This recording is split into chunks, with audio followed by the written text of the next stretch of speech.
live at the Statement headquarters. We got another episode today. What's going on, Lungers? Boy, this guy right here, right now. Now, if it wasn't for this guy, enough people's DJs' careers wouldn't actually be where they want it to be because they would have been broke, right? This guy used to send people music all the time. Like this, I ain't gonna lie, I got spoiled, yeah? And I'm talking about straight from the record company all the way to your doorstep. He goes by the name of Redz from Smooth Connection. Family, what's going on? You got one big intro, you know, blood. Oh, you know. Yeah, Lungers, I rate that one still. you said Smooth Connection, innit? What's BMG, isn't it? No, but you see, when it comes to BMG, you've got Arista, you've got Sony BMG, you've got Bad Boy. Exactly. So there's so much that I thought to myself, let me not say that part. This will come out while we're speaking because there's so many arms to it. You know what I mean? Yeah, exactly. That was too early. Sorry, that was too early. It's all right. So what's going on, Redz? What's happening, mate? You good? I'm here. I'm happy to be. I'm honoured to be here. Yeah? You been watching the other podcasts, other versions? Yeah? All of them. Love them. What's your favourite? What's your favourite one? It's got to be the Heartless one. Oh, you like the Heartless one? Come on. Yeah. Big shouts going out to Heartless. I think Heartless has been everybody's favourite so far. Has to be. And you know what? It's a North London thing again. That's it. Because you are straight north. Straight north, bruv. Wood Green. So we're going to go straight into you as we can either go to the, like Longer said, the record side of it, the distributors. No, label. we want to start where you started from before that. Right back. Yes. Let's go right back. Let's go right back. Yes. Let's go right back. Let's start at the beginning. Let's go to the beginning. All right, so my dad's a sound man. Okay. Name? Yeah, My name. dad, Michael LaRose. Okay. He's big in the Carnival thing as well. Okay. So Okay. he's a sound man from before I was born. So when you're saying sound man, was he like, because now when you're talking about Carnival, we're talking about something that is kind of different, could be kind of different to what we're looking at. Was he a reggae sound man or a soca he's a sound soca man? sound All man. right, because we ain't touched on the soca sound man yet. All right. And this is it. Like, Yes. that's my origin. You understand? So he's from Trinidad. So Okay. when he's coming up doing his thing, he used to tell me stories like it was like a war with the soca man them and the reggae man them. Like, Okay. they didn't want to hear soca in the dance. No. Yeah, You understand? Yes. It's a bit like how you look was talking with Glamzino. Kind of reminded me of that. Listen, I can't remember if I said this in the Glamzino one. But if you ever see how we first started playing soca, Dagz hid underneath the deck. You remember? Bruv, Dagz went like this. He went like this. Epic. Oh, Longers, you shocked me. Oh, sorry, I've kicked out my thing. I kicked out my thing. He went like this. And he pressed the go button. Go. I rate that, Longers. And then he went like this. I rate that. Wait to see the reaction. You remember? I never forgot that. No. I didn't think you remember that.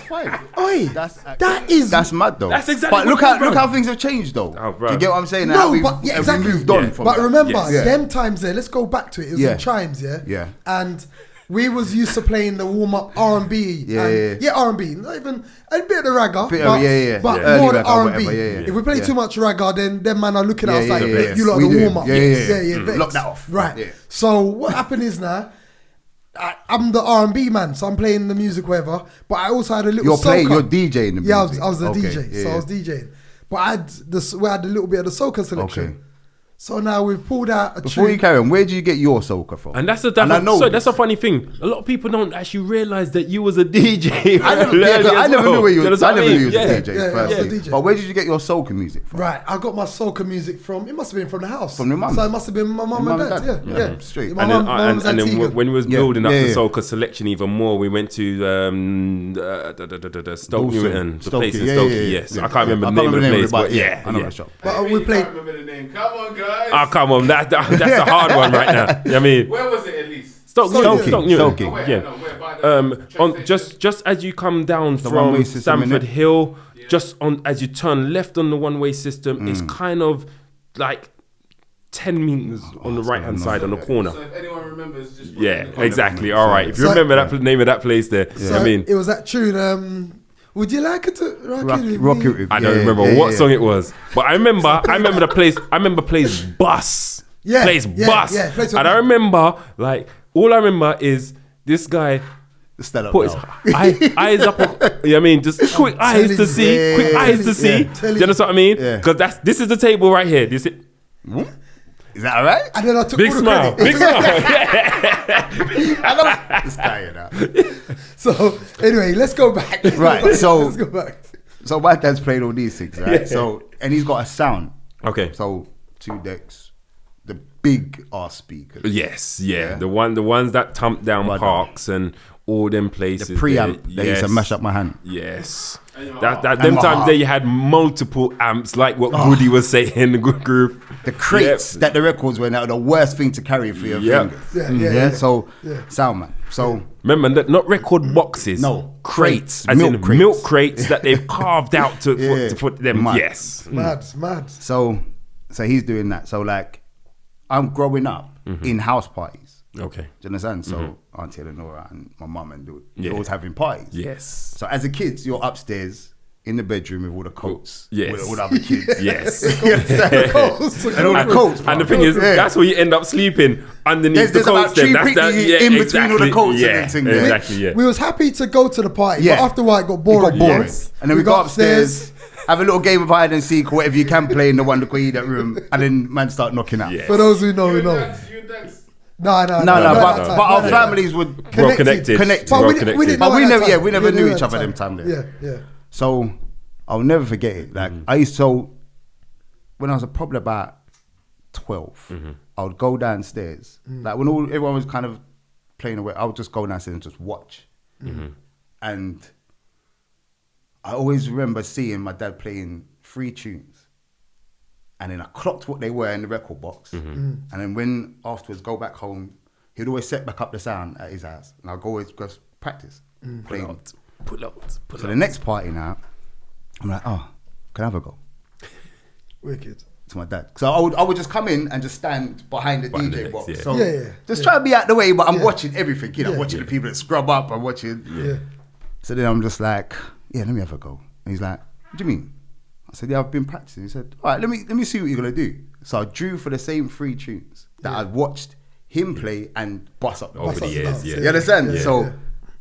play the first one, backyard, Yeah. ton over. Everyone, and when they turn around and see it's me, the little man, oh, little man, da, da, da. Yeah. And you get even more Yeah. gas. Yeah. So I played the next one, which was After Tonight. Okay. And the next one, Scabina, all revival tunes. So how old was you around them This is times? like there? 12, bro. Okay, 12, yes. 13 maybe. Yeah. Okay. So that was my first taste of it. Yeah. So now I'm feeling my chest is high. Yeah. Next Man, a party big again. DJ now, you see? I'm like, Dad, can I have another go? He's like, no. Yeah. Before you can play sound, you have to know how to string up sound. You have to understand Yeah, sound. yeah. Right. There's rules to this. There's you know. rules to this. Yeah, And now I'm yeah. gonna have to go through the training camp, innit? Yeah. So Yeah. now I'm learning how to teach me how to string up sound and take it down at the end of the night. You know The that worst part that you don't see. Yeah. Yeah. These times you're asleep in the back. Yeah, yeah. The part that everybody's duck out Right. and went, yeah. There you go. So I'm now happy to go and do these things with him and just learn. And so that's where, and I started to then, when he would just set up the stuff and I would go to his house and I would just practice. Yeah. But I'm practicing now on soca because his soca collection was quite big. Right. And these times I'm also started to go to like little functions with them now. Like What kind the of functions did you Kokie.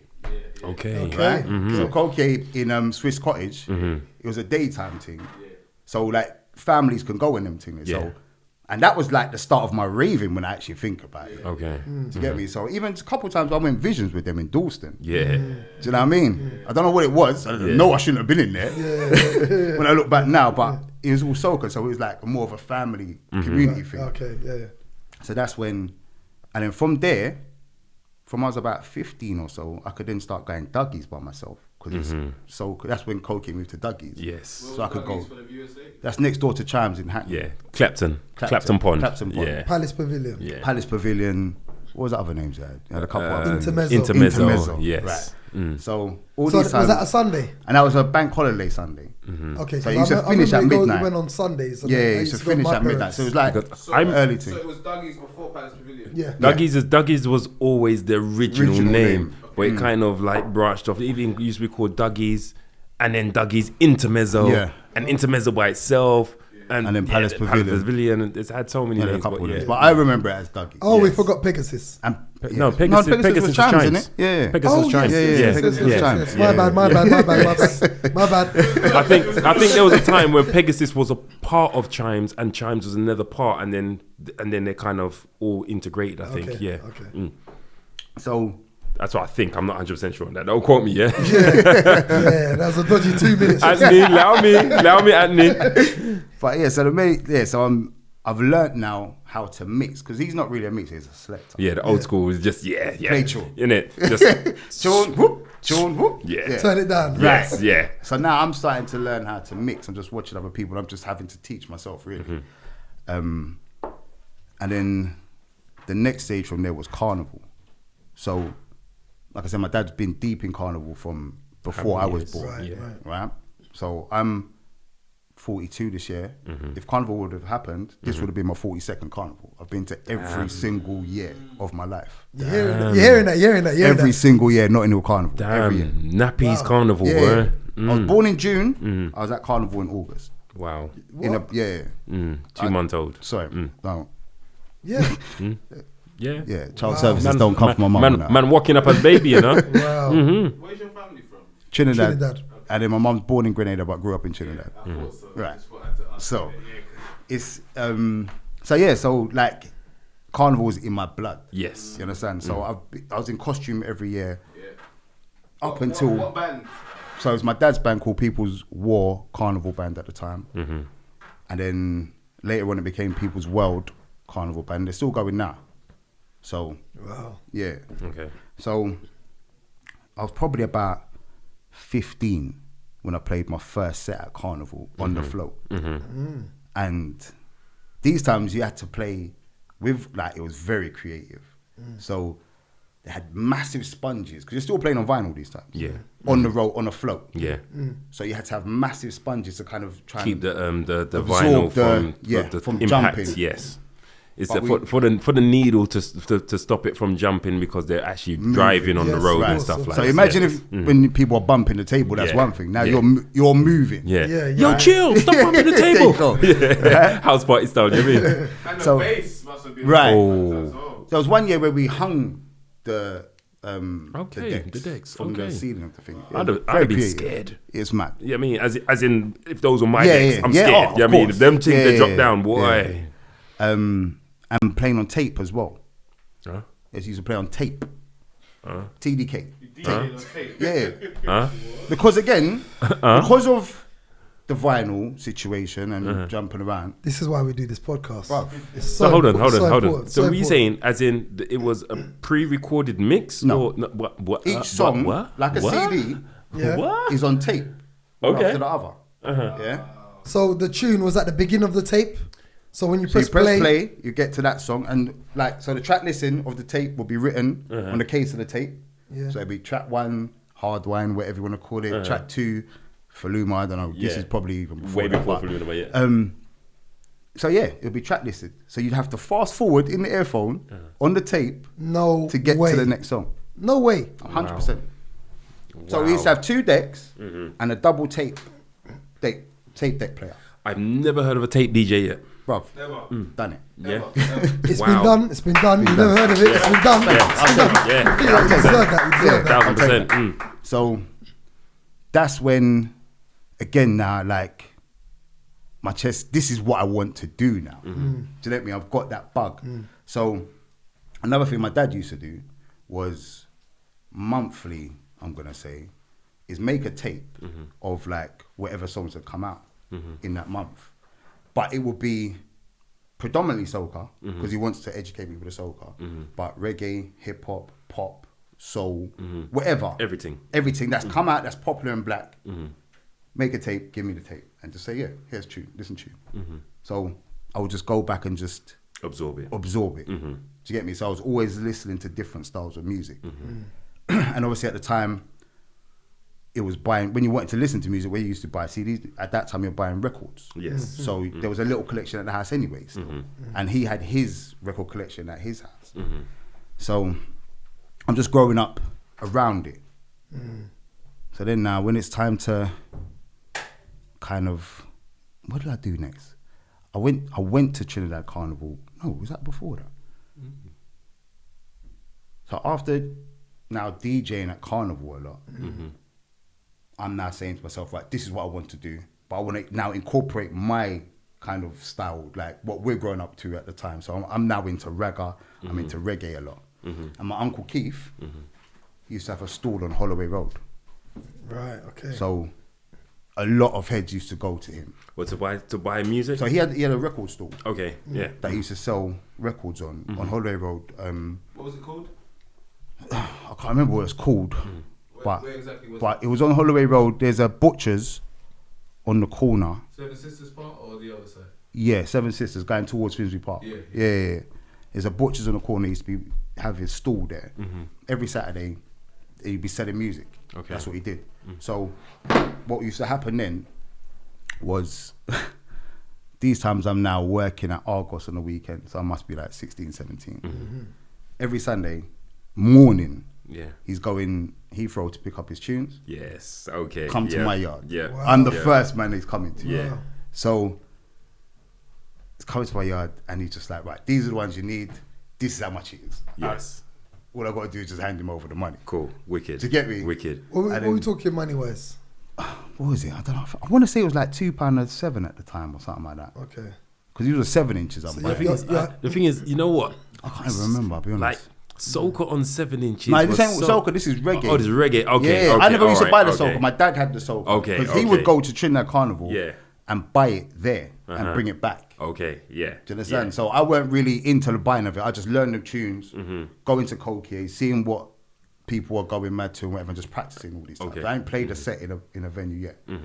But I'm now building my collection. So like my favourite artist at the time was Garnet Silk. So anything from Garnet, I'm getting, you have it, getting yeah. that straight. And then it's just ragga. That's all I'm now collecting. Yeah. So I've got ragga and soca, and that's really it. And then, so I'm just practicing, just making tapes at home or at his house and whatever, and just doing that.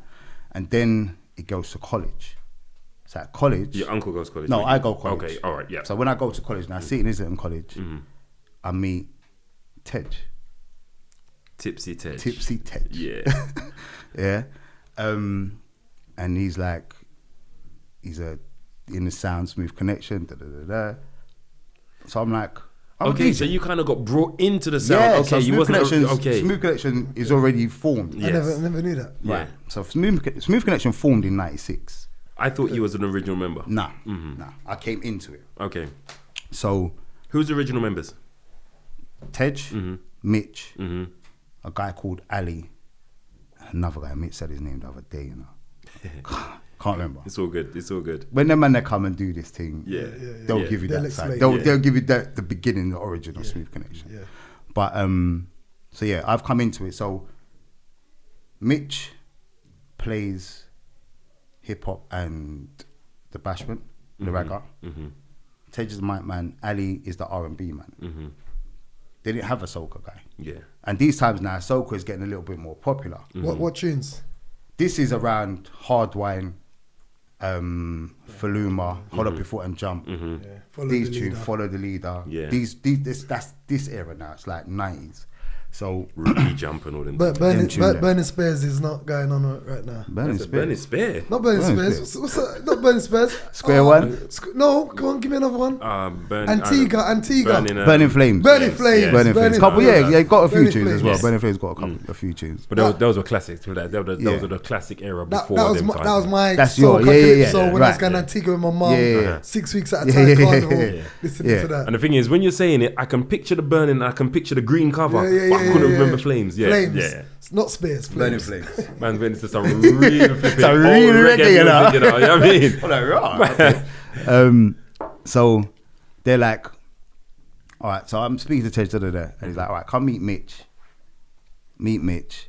And they're like, all right, come and we're good. What was he doing at the time? I think they had already started to promote the first dance that Smooth Connection done, Okay. which was basically among the college friends, but in Powerhouse Okay. in Holloway. Yeah, Finsbury Yeah, Park. Finsbury Park, yeah. Yeah. So they're like, right, boom, come. That'll be the first time I play. Yeah. And Natski is the other person that was in, Big up Smooth Nats. Connection. Which is Big up fine. Smooth Okay, Connection. go on, First Nats. lady of Smooth Yeah. Connection. Go on, Go Yeah? on, Nats. MC Yeah. Natski. Yeah. Big up. Cold.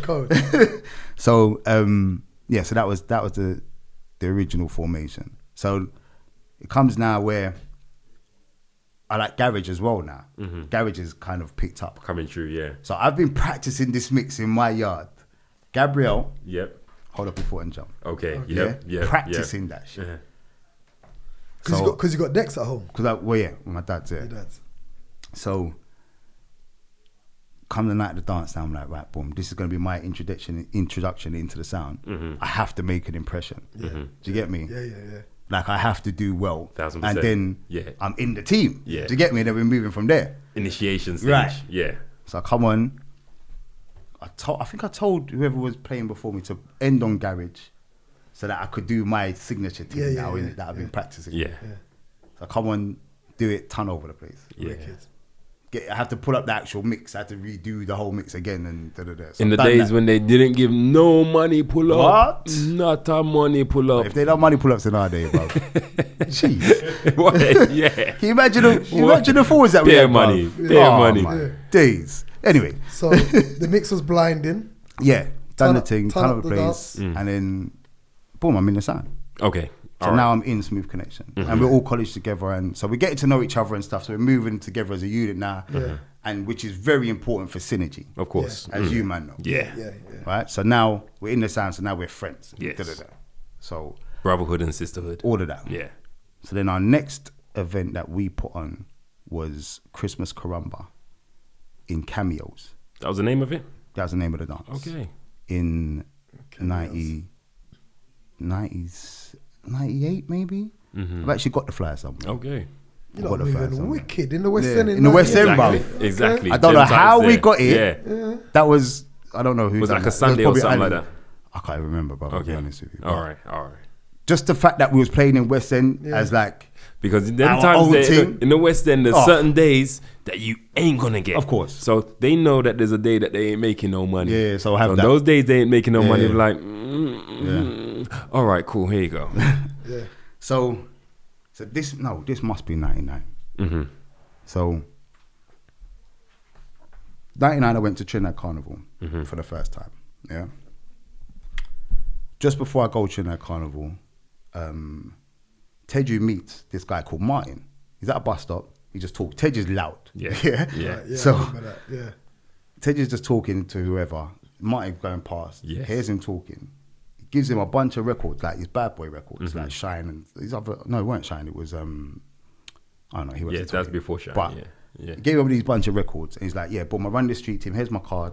I want you in the team. Okay. Yeah, just phone me and come to the Mobos. Yeah." And this is when Mobos was big. Don't clap yet.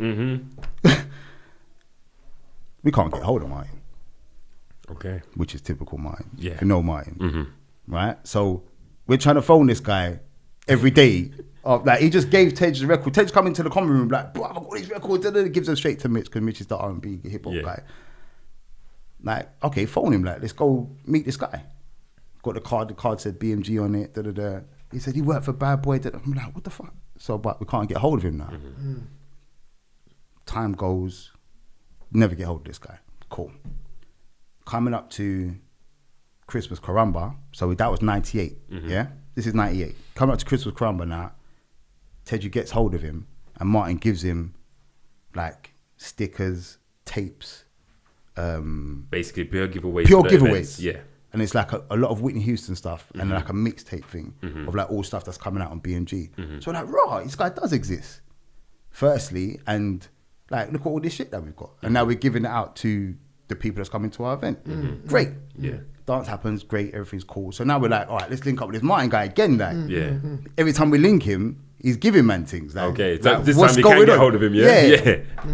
So then, come the February, I go Trinidad. As I'm in Trinidad, you know when like you're abroad, like now obviously you got your phone. Before you used to get an international calling card. So if you pay £10 for your international calling card, right, scratch out the thing, right, phone the number, enter this pin, right?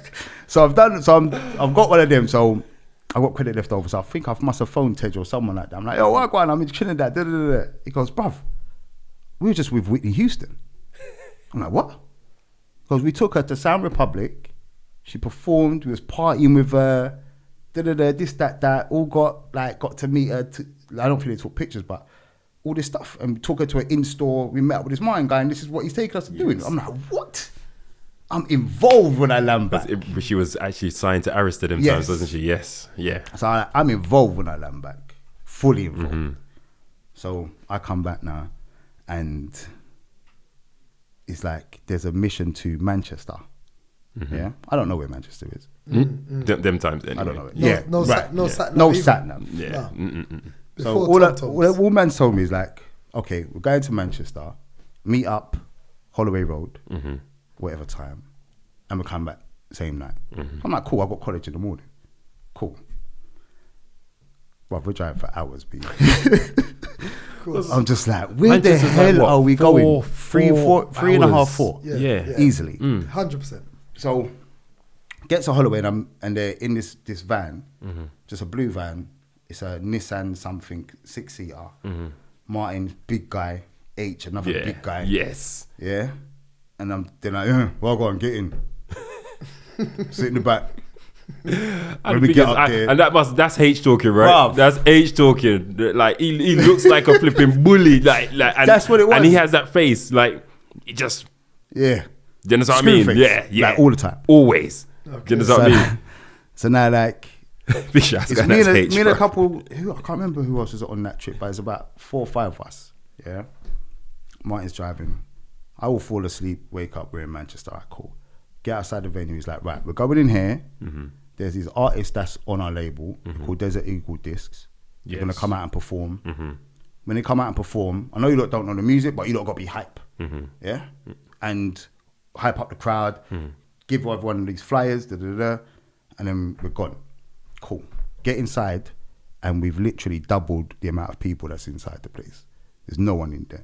Dead. Right. Dead. Okay. Man said double the amount of people, you know. So we've walked in with like, now I'm not that extrovert guy, especially around new people, innit? Like I'm quite. Yeah, you're like me, humble. Yeah, I'm just watching what's going on. Like, And you I don't want maybe people made to look like an idiot. Yeah. Right. Yeah. Not outspoken. Right. Yeah. So these guys come out, and it's like this mad kind of. I went into it, but so if I'm not into it, I'm not being hyped. Yeah. And there's no one here anyway, so I'm just kind of like, oh, this is dead.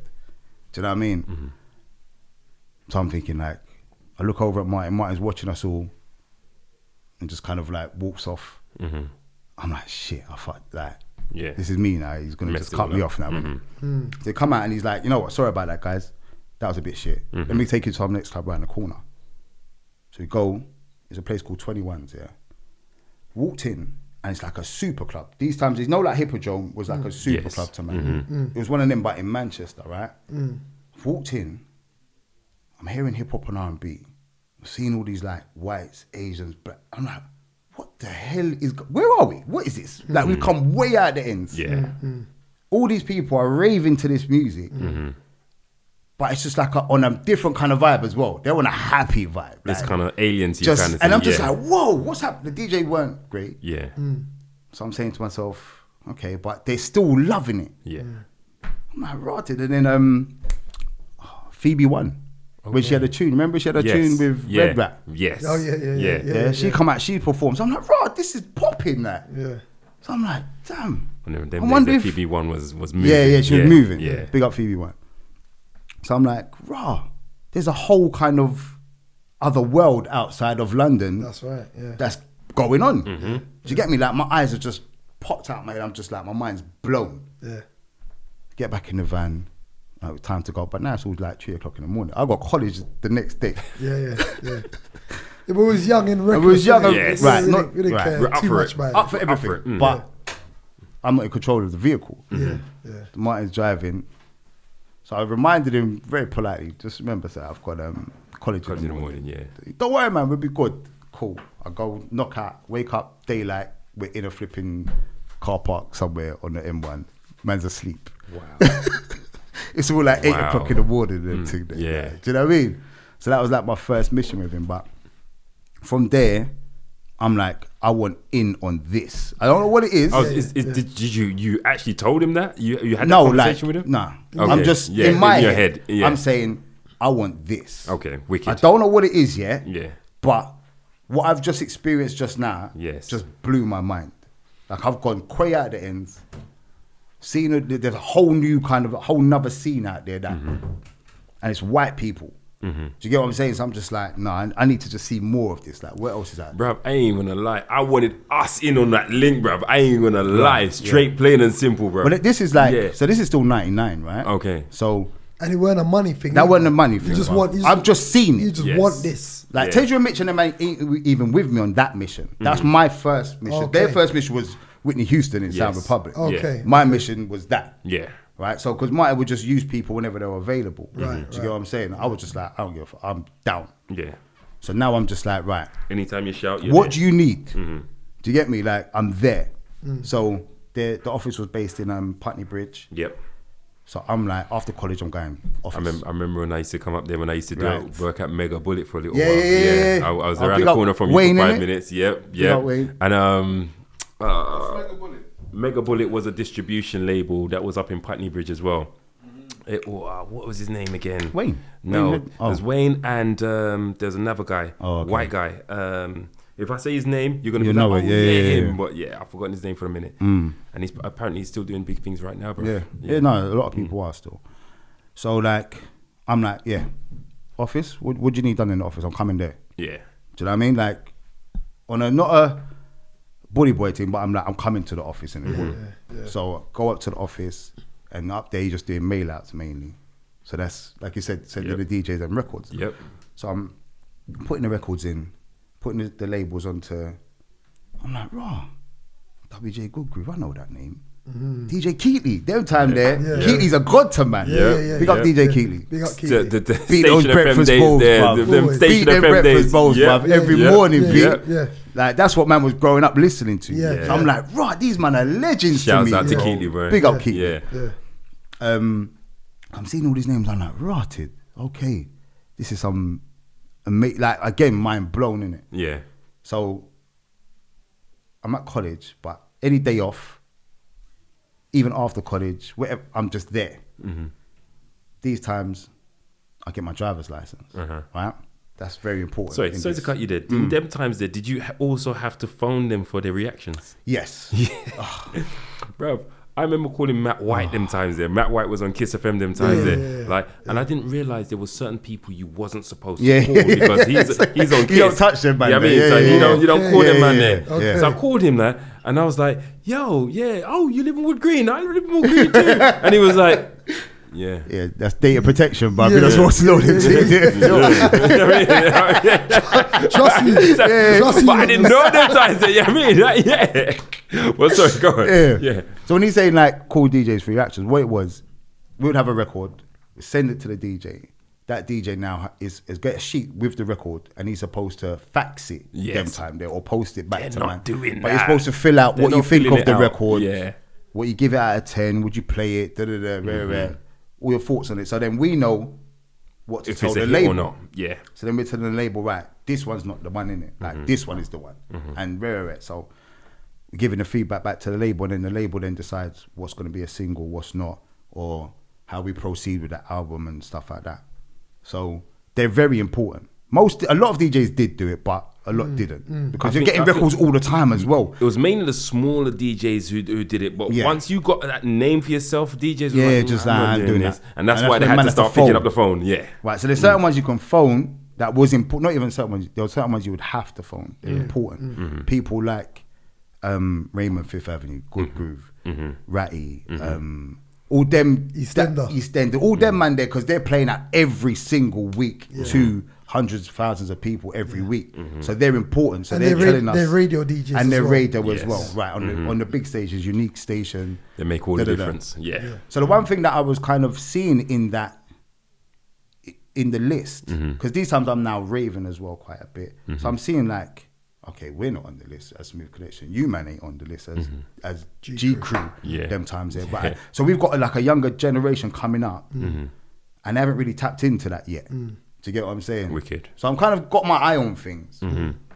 So, yeah, so calling up all these DJs and obviously introducing myself, and then, so I've got my driver's license now, right? Yeah. So nobody knew. So I'm like 18. I got it straight. As soon as I could get it, I got it. Yeah. Just one of them things. I just, Big, that's big. That's I just big. had to get it. That's big because we drove for years, many years. I got it. Exactly. And the thing is, if I didn't get it, I That's would have big. been doing that. Yeah, You know what I'm yeah, saying? yeah. So I wanted to knock it out No, quickly, good. and I That's did. good. That's good. And then Well you done. could go like You could Right. go without it. Yeah. Play it Well easy. done. Play it That's why I easy. give you the flowers now. Well done. Well done. Well Thank done. you. I'll take it. So Take that. one time we're in Brighton, yeah, and we had to Still do using some the A to stuff. Z, by the way. Still yeah. A to Z. Yeah, Everything's yeah. A to Z this time. So we're in Brighton and in the same blue van. This is, and we've been and them time man used to go out drink. I used to smoke them time there. So usual thing. Yeah. Mine says something about the van. I said, "Oh, I'll move it." He goes, "You move it? What? You can drive?" I'm like, "Yeah." He goes, "Well, you got your license?" I said, "Yeah."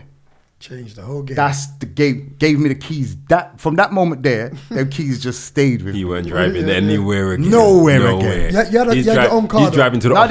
I didn't have a car. you didn't have a car? No, I Driving just to had the my office. license. Yeah. So I didn't have. So now He's driving to the I'm office. That's now it. everything. Yes. Bro. So I'm now chauffeur. All of this. Do you get me? But that also means I'm next to Martin all the time. Yes. So now you got some kind of authority. Right. So, and it also means I've got responsibility. Yes. Because now he's like, right, boom, I'm in the office, you go and do the shop drops. So I would have to go take merchandise, posters, paraphernalia, flyers, tapes, records to all the different shops around London. So this is basically how you actually became one of the guys in command over there. Okay. Yeah. Yes. The builder. Yeah. Because now I'm the face. Because Martin's now in the office. So now he's like, because H can't drive. Yeah. Okay. I didn't even know that. Yeah, H don't drive. But he's like a human sat-nav. Like literally, he's a man that would just you just be sitting there, right, turn left, and having the conversation, right, turn right. And he knows all the batteries, everything. But, so now I'm doing all the shop drops. So I'm meeting everybody, East End and all the shops that you have mentioned in all of these podcasts so far. Yeah. I'm going to all of them now. Yeah. And I'm meeting the people, them. And that's the side of it we haven't even touched in over here is the distribution side, and that is where you blatantly come in. What that would do is helping the record shop because I'm giving them boxes of records for free. Yeah.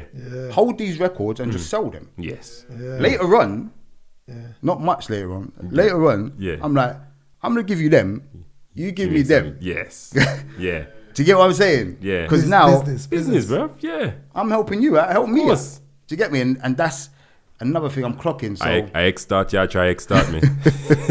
so now all the records, obviously, any Sony, any BMG record I'm getting, obviously. Yeah. But now I'm like, right, whatever else is hot on any other label, I can now just go to any record shop and get my things.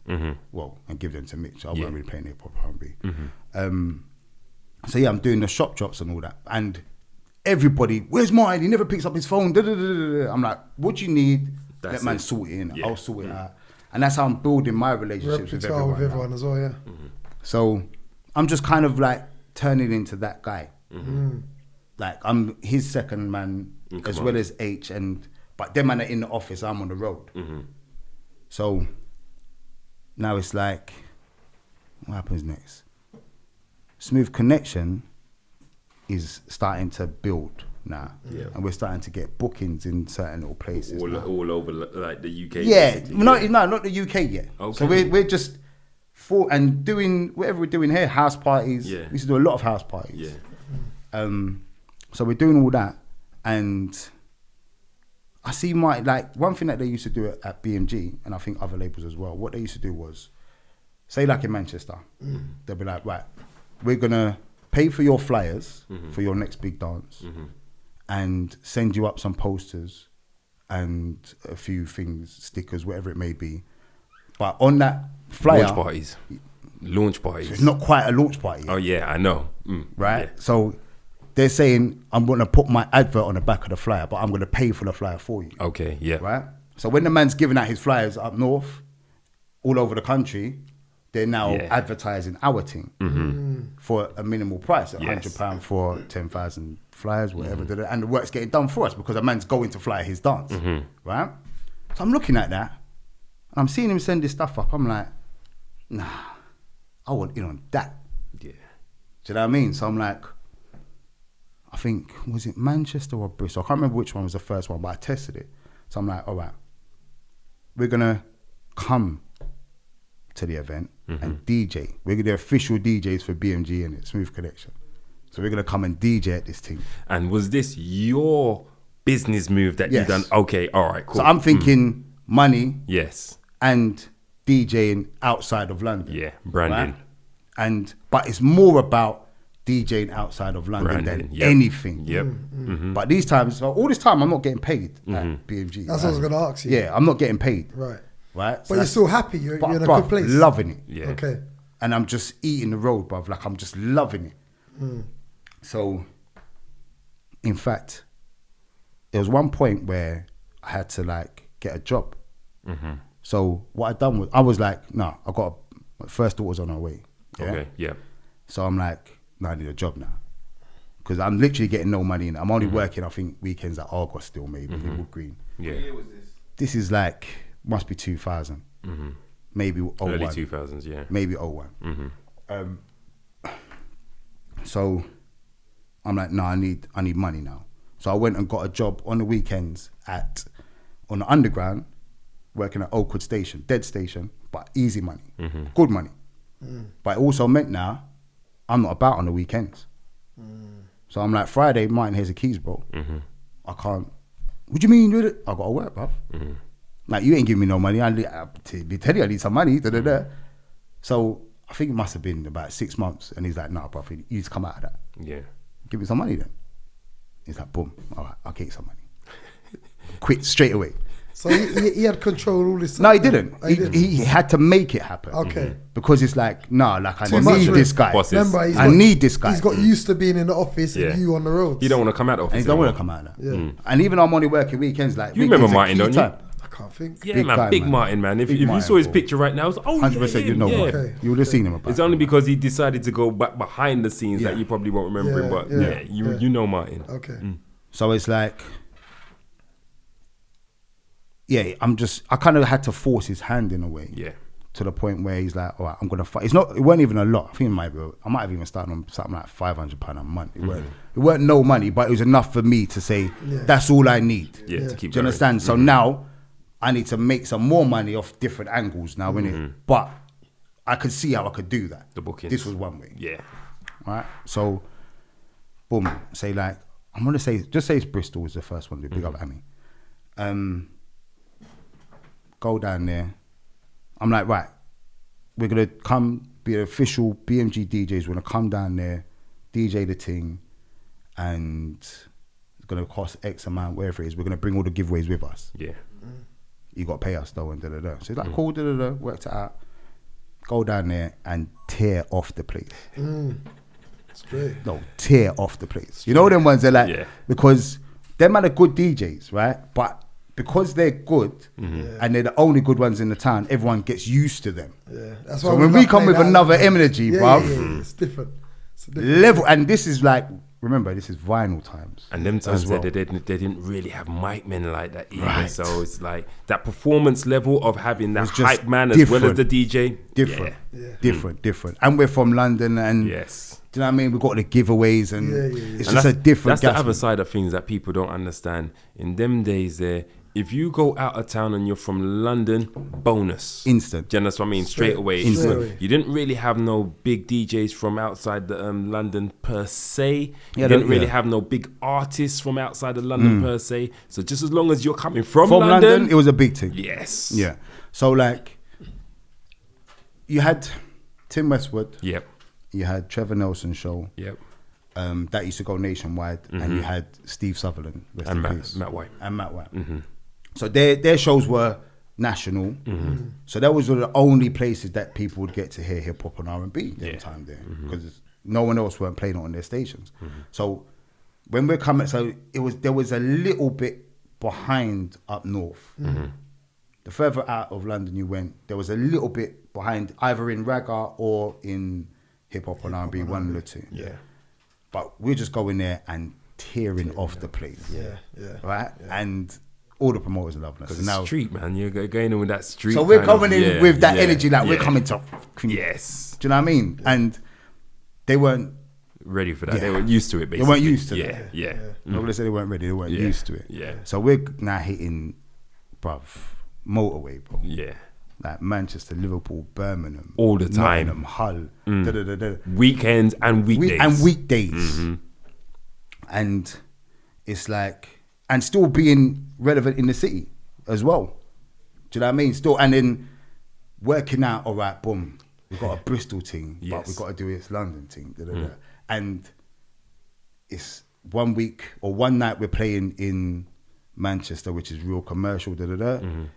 Next night we're playing in, I don't know, That's what I'm City saying, bro. or something like You that. should have called us because you can't be in the two places at the same time. there was So 4 or if 5 you of give, us, if you give whatever it us that was. call, Yeah, you know what I mean? that's true, You know, it's true. you know. at them time there, I be a bit for feet. Don't worry about that, man. Baby, all right. But it's just, like, again, it's not even about Baby the money, mother it's at work about- too. It's just about the whole Gyro. experience. Sorry, bro. go on, yeah. It's like the whole experience was just mad. Yeah. To get it, and we're still on vinyl, so we still have to prepare boxes every single time we're playing out, bro. Carrying them boxes. Carrying them boxes, like. That's one of the things I've heard you, man, talk about as well, bro. yeah. Like the prep, these youths don't understand the No, they would- preparation They, that man had to go through. You can't bruv. blame them. They will never understand. They will never because understand They haven't it, seen but it. it annoys me. innit? Remember, you've seen it from your dad. Yeah, right. Yeah, they haven't seen it from. Yeah, they've never left a box. Just picture being in a position where you've got so much music, but you can't bring everything. Yeah, Nowadays, you got everything on your laptop and you can bring everything It because doesn't it's, matter. it's right Yeah, there in front of you. doesn't matter. You can't bring everything. So you Yeah. have to Yeah, that's a good decide point. what you're going to That's a good bring point. for that night, Yep. Big point. tonight. Yeah. And then for the following night, you have to go through your Change box it all up again. Take certain things out, Yep. Yeah. put certain things in. Yep. And yeah, that's what it was. That and was it was, yeah. and Where certain, did you guys buy your record boxes from? Because that's something that we Boy. never discussed. Jeez. I remember buying. They weren't cheap enough. They weren't. Them They're record expensive. boxes, they were No, not they were cheap. Like platinum or silver. Yeah, silver Yeah. things, bruv. Yeah. I remember the UGG bags as well. We used to have one called the Beast. Chrome. We had a bag called the Beast, bruv. I think it was like 100 vinyl, but that's heavy now. Jeez. So whoever was rolling with, man, at the time, that's your box to carry, bro. Yeah. I do remember at one point that I bucked up on Yeah, somebody. there you go. Yeah. I do remember at one point I bucked up on somebody who used to make them, like the boxes. Yeah. But I just can't remember who it was, man. Yeah, them boxes. Well, you're not a DJ. You're happy to carry that bag. Yeah, because you know you're getting in. Yeah, You're yeah, carrying that bag with pride. Yeah. Yeah. You say it. yeah. You say Man, it. man, excuse me. Yeah, excuse me. DJ. Man, it's Yeah. important now, you know. But So, what would you say is the biggest highlights then? Can I ask about before you go there? Do you mind if I ask like the transition between like when you started and when the street teams came in? yeah, Because that's something that a lot of people don't talk about, the street teams. Oh, that was his job. That was me. I street was team. running the street He team. was running Yeah. the street team, yeah. That's what I'm saying. You came before. That's why you was running. He was yeah. one of the so, early guys. yeah. So what I'll tell you. But what he was saying was kind of before the street teams, you know, Right. like actually dropping off the record. Yeah, Okay, yes, yeah, okay. yeah. all right. Boom, boom, boom, boom, boom. Well, that- I know Redz was one of the people that ran. This is my little. He was one of the people that ran the street teams. Yeah. The street teams had a period, and then again, like a lot of people don't talk about that period because they're not used anymore. You know Yeah. what I mean? But the street teams was a big part of what the whole UK game. Yeah, Yes. we They were- dominated they were- as BMG. We dominated the streets. I'll tell you that now. Yeah. Of all the teams that was out there, Some people might even remember. Well, heard street team. What's that? what's again? that? Da-da-da, right? Let's talk about how you used to roll The down van, the bro. road, the Yes. van, The Yes. van. That Yes. describes and Jesus. will remind people. Oh yeah, that's So what the street that team van- is about. Explain what a street team is as you go into that. So, all right, a street team is we used to call it guerrilla marketing. Yeah, so Bully marketing. It's That's- hand-to-hand marketing. So Yep. you're giving out flyers And this was before the internet, people. before internet, and Way the before internet is what basically kind of killed it off. Really, Yes. to be fair. But it's so we used to go out to what our nightly missions were. Going out to the West End mainly because that's where everyone was raving every day of the week. So Tuesday was Gas, Wednesday was Hanover, Thursday some Manfors Eves. or wherever it might have been, Friday Corks. The the schedule was locked in. Yeah, and then you had the big events, things like Afro Hair and Beauty, Mobos, concerts, shows, So we would have to make sure Making noise. Only making noise. You have to When I get mean- there when I mean first. making noise, like yeah. right. So we used to have to get there. It was always a battle because every team wants to get the prime time locations. When I say prime time locations, I'm talking lampposts. Oh, so who's the competitors then? So at this time, it's BMG's number one. Say again. BMG's number one. Who's number one? He's number one. BMG is number one. Okay. Then you had Sony, you had Def Jam, Atlantic, Warner's. I remember Black Cat come. You don't remember Black Cat Street Team? No. Vaguely, only very vaguely. They had the Chrysler. They had the Chrysler, the Street Team bands. But yeah, anyway. So what it was, Martin had gone to America just before he met us. He had just gone to America and seen how they do it out there. Right. He rode with Bad Boy Street Team, which is like top street team stuff. Yeah, out there. Saw how they worked and basically effectively brought it back. Okay. So I was telling you about the little blue van that we used to drive. So was like BMG the first street team? I'm gonna say yes. And Martin is the one that done that. So between him and Semtex at Sony, it's quite close, but I do believe mine was the first one. Cool. Yes. All right. And either way was the best one. So Of course. it was the first one to have a van, right? A dedicated van. So what it was, we leased the van. Right. Yeah. Volkswagen Caravan or whatever it's called. So it's 2, 3 seats, boot space. And we wrapped the van. That's right. With all the different artists that was working at the time. So the Whoever first ever you're rap, promoting at the time. So the first ever rap was the Outkast Stankonia album. So Okay. who paid for the rapping? It will come out the budget of the artist. Right. Okay. So yeah, so each artist would like. So after a while, it got to a point where all right, promoting different artists all at the same time. at different part of the the back might be one thing that Yes. might change. The Yeah. front be one thing that. Yes. Do you know what I mean? And I remember. Yeah. So it was about creating that moment. So when we pulled up outside anywhere, people were like, "Raw, what's that? Yeah. Who's this? What's going on here?" Yeah. And then we got the system in it, thumping stereo in there and all of that, like just to give it that whole effect. Yeah. I remember pulling up to Akfest. Remember Akfest? Of course, I remember Actress, man. Christ. I remember pulling up to that and just opening the boot and just playing tune. That's one of the places that I always heard about, never got to go. Oh, is it? Oh, amazing event. I heard. Amazing event. Big up Victor. So yeah, so the van was like a massively important tool. Yeah. And it became like a part of my identity. Anywhere you saw the van, oh, Redz is over there. Do you know what I mean? Like everyone knew. From you see the van, you see me. Man can't hide again, where? Never. Yeah. So even at Soca Raves, because I'm still going to Soca Raves these times as well. So anywhere I'm going, that's my van. We must have all been slightly hating, you know, like. So that's, you know what? That's Actually, I wanted to be This man's part got of the this team. big Yeah. van. Yeah. It's all do you know what? I've got a question for you, though. I've got a Yeah. question for you. Though. What was your take? Like, you see when we're playing somewhere and you see the van pull up, like how did that look? You know, it's a different level, bro. It's a different level. You look like celebrities. Yeah. That's how, It's that like, was the point. it's That's like, what I'm trying to do. it's like you lot got the You hook said a up. smile, yeah. That was the point. You yeah. lot could go anywhere. You lot got to hook up. You lot are probably meeting the artists. yeah, all of you that. lot are Everybody rolling said with that. the artists. Yeah, like yeah. that's That where was, yeah. anyone Yeah, in yeah. our field want to be. Right. So I think that's where it was. Bruv, I used to. But then I started to get the call from Redz to say, "Yo, Longers, Mario's here." Or Yeah, right. Busta Yeah, Rhymes is yeah, here, yeah. Come or and do blah this, blah blah. da, da, da. Come and Yeah. interview them, Yeah. or they're opening this. Come down there, and I'm like, yeah, I'll be down there. It's just it. That's what it was. Yeah. Like, so like I was saying earlier on, our scene wasn't on the list. Yeah, Yeah. So anytime I was like, obviously you man were like probably the first names I put on it. yeah. Then whoever else was around at the time, Lloyd Life. Heartless. Heartless, nah, they were garage man. Garage, yeah. So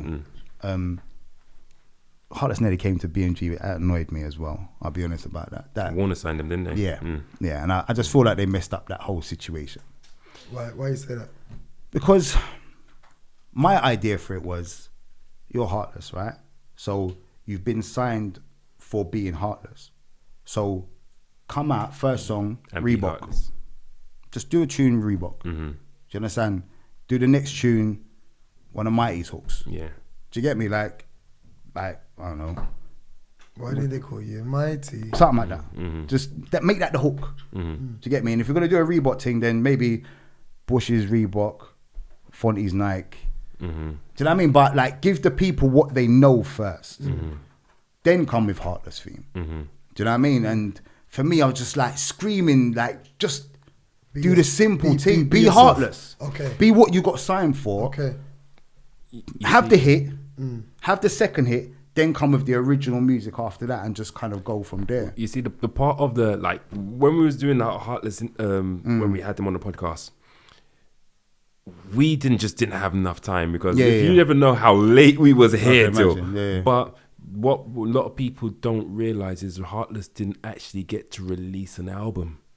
They released the Chris Biscuit, and that's the other thing. Chris Biscuit was like a mixtape of them mixing and them rapping on the actual songs. Yeah, but that's they didn't Heartless. actually even But release they're an giving album. them Heartless at that Yes. point, right? Yeah. But what they've also done is put Heartless theme on the album, which made no sense to me. What do you mean on the Chris Biscuit? On the Chris Biscuit album, because that's the single, and they put out the Chris Biscuit before the single, if I remember correctly. So just kind of like, people have got it now. Yeah. So why would they buy the single? That means the single's not going to chart high. What you want is to chart high straight away. Do you get what I'm saying? So then you buy yourself the next single now. And for me, they didn't get the opportunity to kind of be Heartless and do what they were doing. Yeah. And that just annoyed me, because as far as I know, they did have a meeting with one of our guys, but obviously they didn't sell it properly. And if I'd known, I would have gone along to I think there was a lot of things that That went annoyed me. on for the reason why they didn't actually get to put out the album. Yeah, and of stuff course, like that. 100%, So because a lot it of didn't things. chart properly and Yeah. all the rest of it. So, but yeah, that's another thing. But my plan would have been, give the people them what they know first. Yeah. Do you understand? And then that's what do you know what I mean? Because they had them times, they were on top of the world. Jeez. Yeah. In a major way. Yeah. Jeez. In a major way. They were talking of that. The van used to actually, like you said, it was like a VIP pass, bruv. Anywhere I pulled up to, man could go in. Yeah. And we knew people all around the place. So that same dance that got shot up in Birmingham, I was there. Oh, the what Heartless was talking about. I was there. The one that they couldn't get into. Right, because I was just Yeah. like, oh, them man, let's go up there and see what Yeah, I let's got. go That's on. what man used to do sometimes. could just go anywhere. Bruv, with the van, sorry. Yeah. This is some, we got a petrol card. So we didn't have to pay for petrol, my guy. Petrol was on the company. So, what? So This guy Manchester, could've made- boom, yeah. gone. Do you Yeah. get me? And it was only you driving? For the most Mainly. part. Now, Well, obviously, team members will be coming in and out, and so different people will be driving, but it was always back to me. Do you know what I mean? All doing school run and everything there in the van and all that. So, so we used to just use the van exactly like that. There were like Choice FM weekenders, man would just drive to it and just get in, because they're just like, oh yeah, open the gates. Do you know what I mean? Yeah. They know, everyone knows who Everyone you are. knows who man is now. So doing all that, and then Could you actually drive through the gates with the van? yeah. Okay. So they wanted it in there. Yeah. It's like something It's for promo, people to yeah. come and see and shit. Do you know what I mean? And we're giving away stuff as well. Yeah. We never come anywhere empty. And the thing about it is, it looks like the promotion for the actual event. It basically it just looks gives like, it a little yeah, something yeah, extra. Yeah. Yeah. You, And you didn't experience no hating, no blatant man them hating. Well, put it this way. I could tell what the girls' reactions would be, but let's not go there. Talking about the man them, any hating. I'm going to Yeah. further that for you in just a little while, but answer that question first. yeah, there were times where, like, I would be able to, because, like I said, I'm kind of like, even though I'm there and I'm kind of in charge of a lot of stuff, I'm watching around, because I'm now responsible for these people that I'm with. Yeah. So we're getting youths off, and this is another thing about the street team. It brings in people into the industry that wouldn't normally get a chance. Yes. Do you get what I'm saying? So like, youths off the road coming in and They'll start coming off by into taking the, out this the is what they records do. They're coming and doing the flyering mail and outs. blah, and blah, blah. Same thing I Yeah, done. Yeah. Exactly the same thing I done was giving opportunity to other people Initiation, to do. yeah. Do you get what I'm saying? And they're inside a label. So, but certain, I'll never forget, one time I was in Bristol and I just saw like a group of man in it, and I could just see how they was looking at man, and I was like, all right, can we go over here now? Go over there, boom, they're over there now. I was like, so I was like, let's just go. Do you know what I mean? Like, I don't know if there was, I don't know. Yeah. They could have been watching the girls that was Prevention's with better us or than whatever. cure. I'm just like, you know what, let's just cut out of it. Yeah, Like, prevention's I better don't than know cure. the area like Yeah. that. Yeah. So yeah, it was, yeah. So there was a little. I think there were little bits, but nothing that we really experienced like that. Everyone loved, man. Really. Yeah. So We my were coming question: with stuff. Go. Street Tomb Wars. Yeah. Go. Our main rival coming up was Sony. Okay. Martin and Semtex had a little something as well, so that made us have something with them. Yes. Do you know what I mean? Instantly. So it's very like tribal, very like this is our area. Yeah. We've got there first, so Territorial. territory, that's the word I'm looking for. So I don't know if I finished saying it, but the lamppost thing was we used to come with poster boards, It's like a poster of whatever album's coming out with the album release date, wrap them double-sided. and wrap them double-sided around lampposts and push them up the lampposts. Right. Yeah, right. so you'd have like 10 posters up the lamppost. I remember there was a time when I used to work with Sony as well. So because I used to work with Slice. Yes. Yeah, remember Slice? Yes. Yes. Yeah. So I went through that myself. Yankee, right? Yeah. He's the one who brought me up to flipping Destiny's Slice. Child concert Right. when they was up at what's the place in London Arena. Okay. Do you understand what I mean? Yeah. And the man said to me blatantly, bruv, make sure you don't go and speak to the girls then because flipping Matthew knows. You kick off, Yeah. yeah. How did you meet Slice? I don't even remember. I think it was when he used to just call me to do some of the Reactions interviews and that. stuff Okay, like that. And then he was like, yeah. then he almost like just got onto me and said to me, Slice? What did he call you to interview and what? no, I used to interview a lot of artists. Yeah. And what platform was it? Oh, mainly when I used to be on Station FM. I used to be interview the artists. So like I interviewed Mario, Busta Rhymes, T.I., Kanye West, Chris Brown, like Rihanna. Yeah, there's loads of people I interviewed. And were they man. There's all loads. There's loads. at that period? They all through the street teams.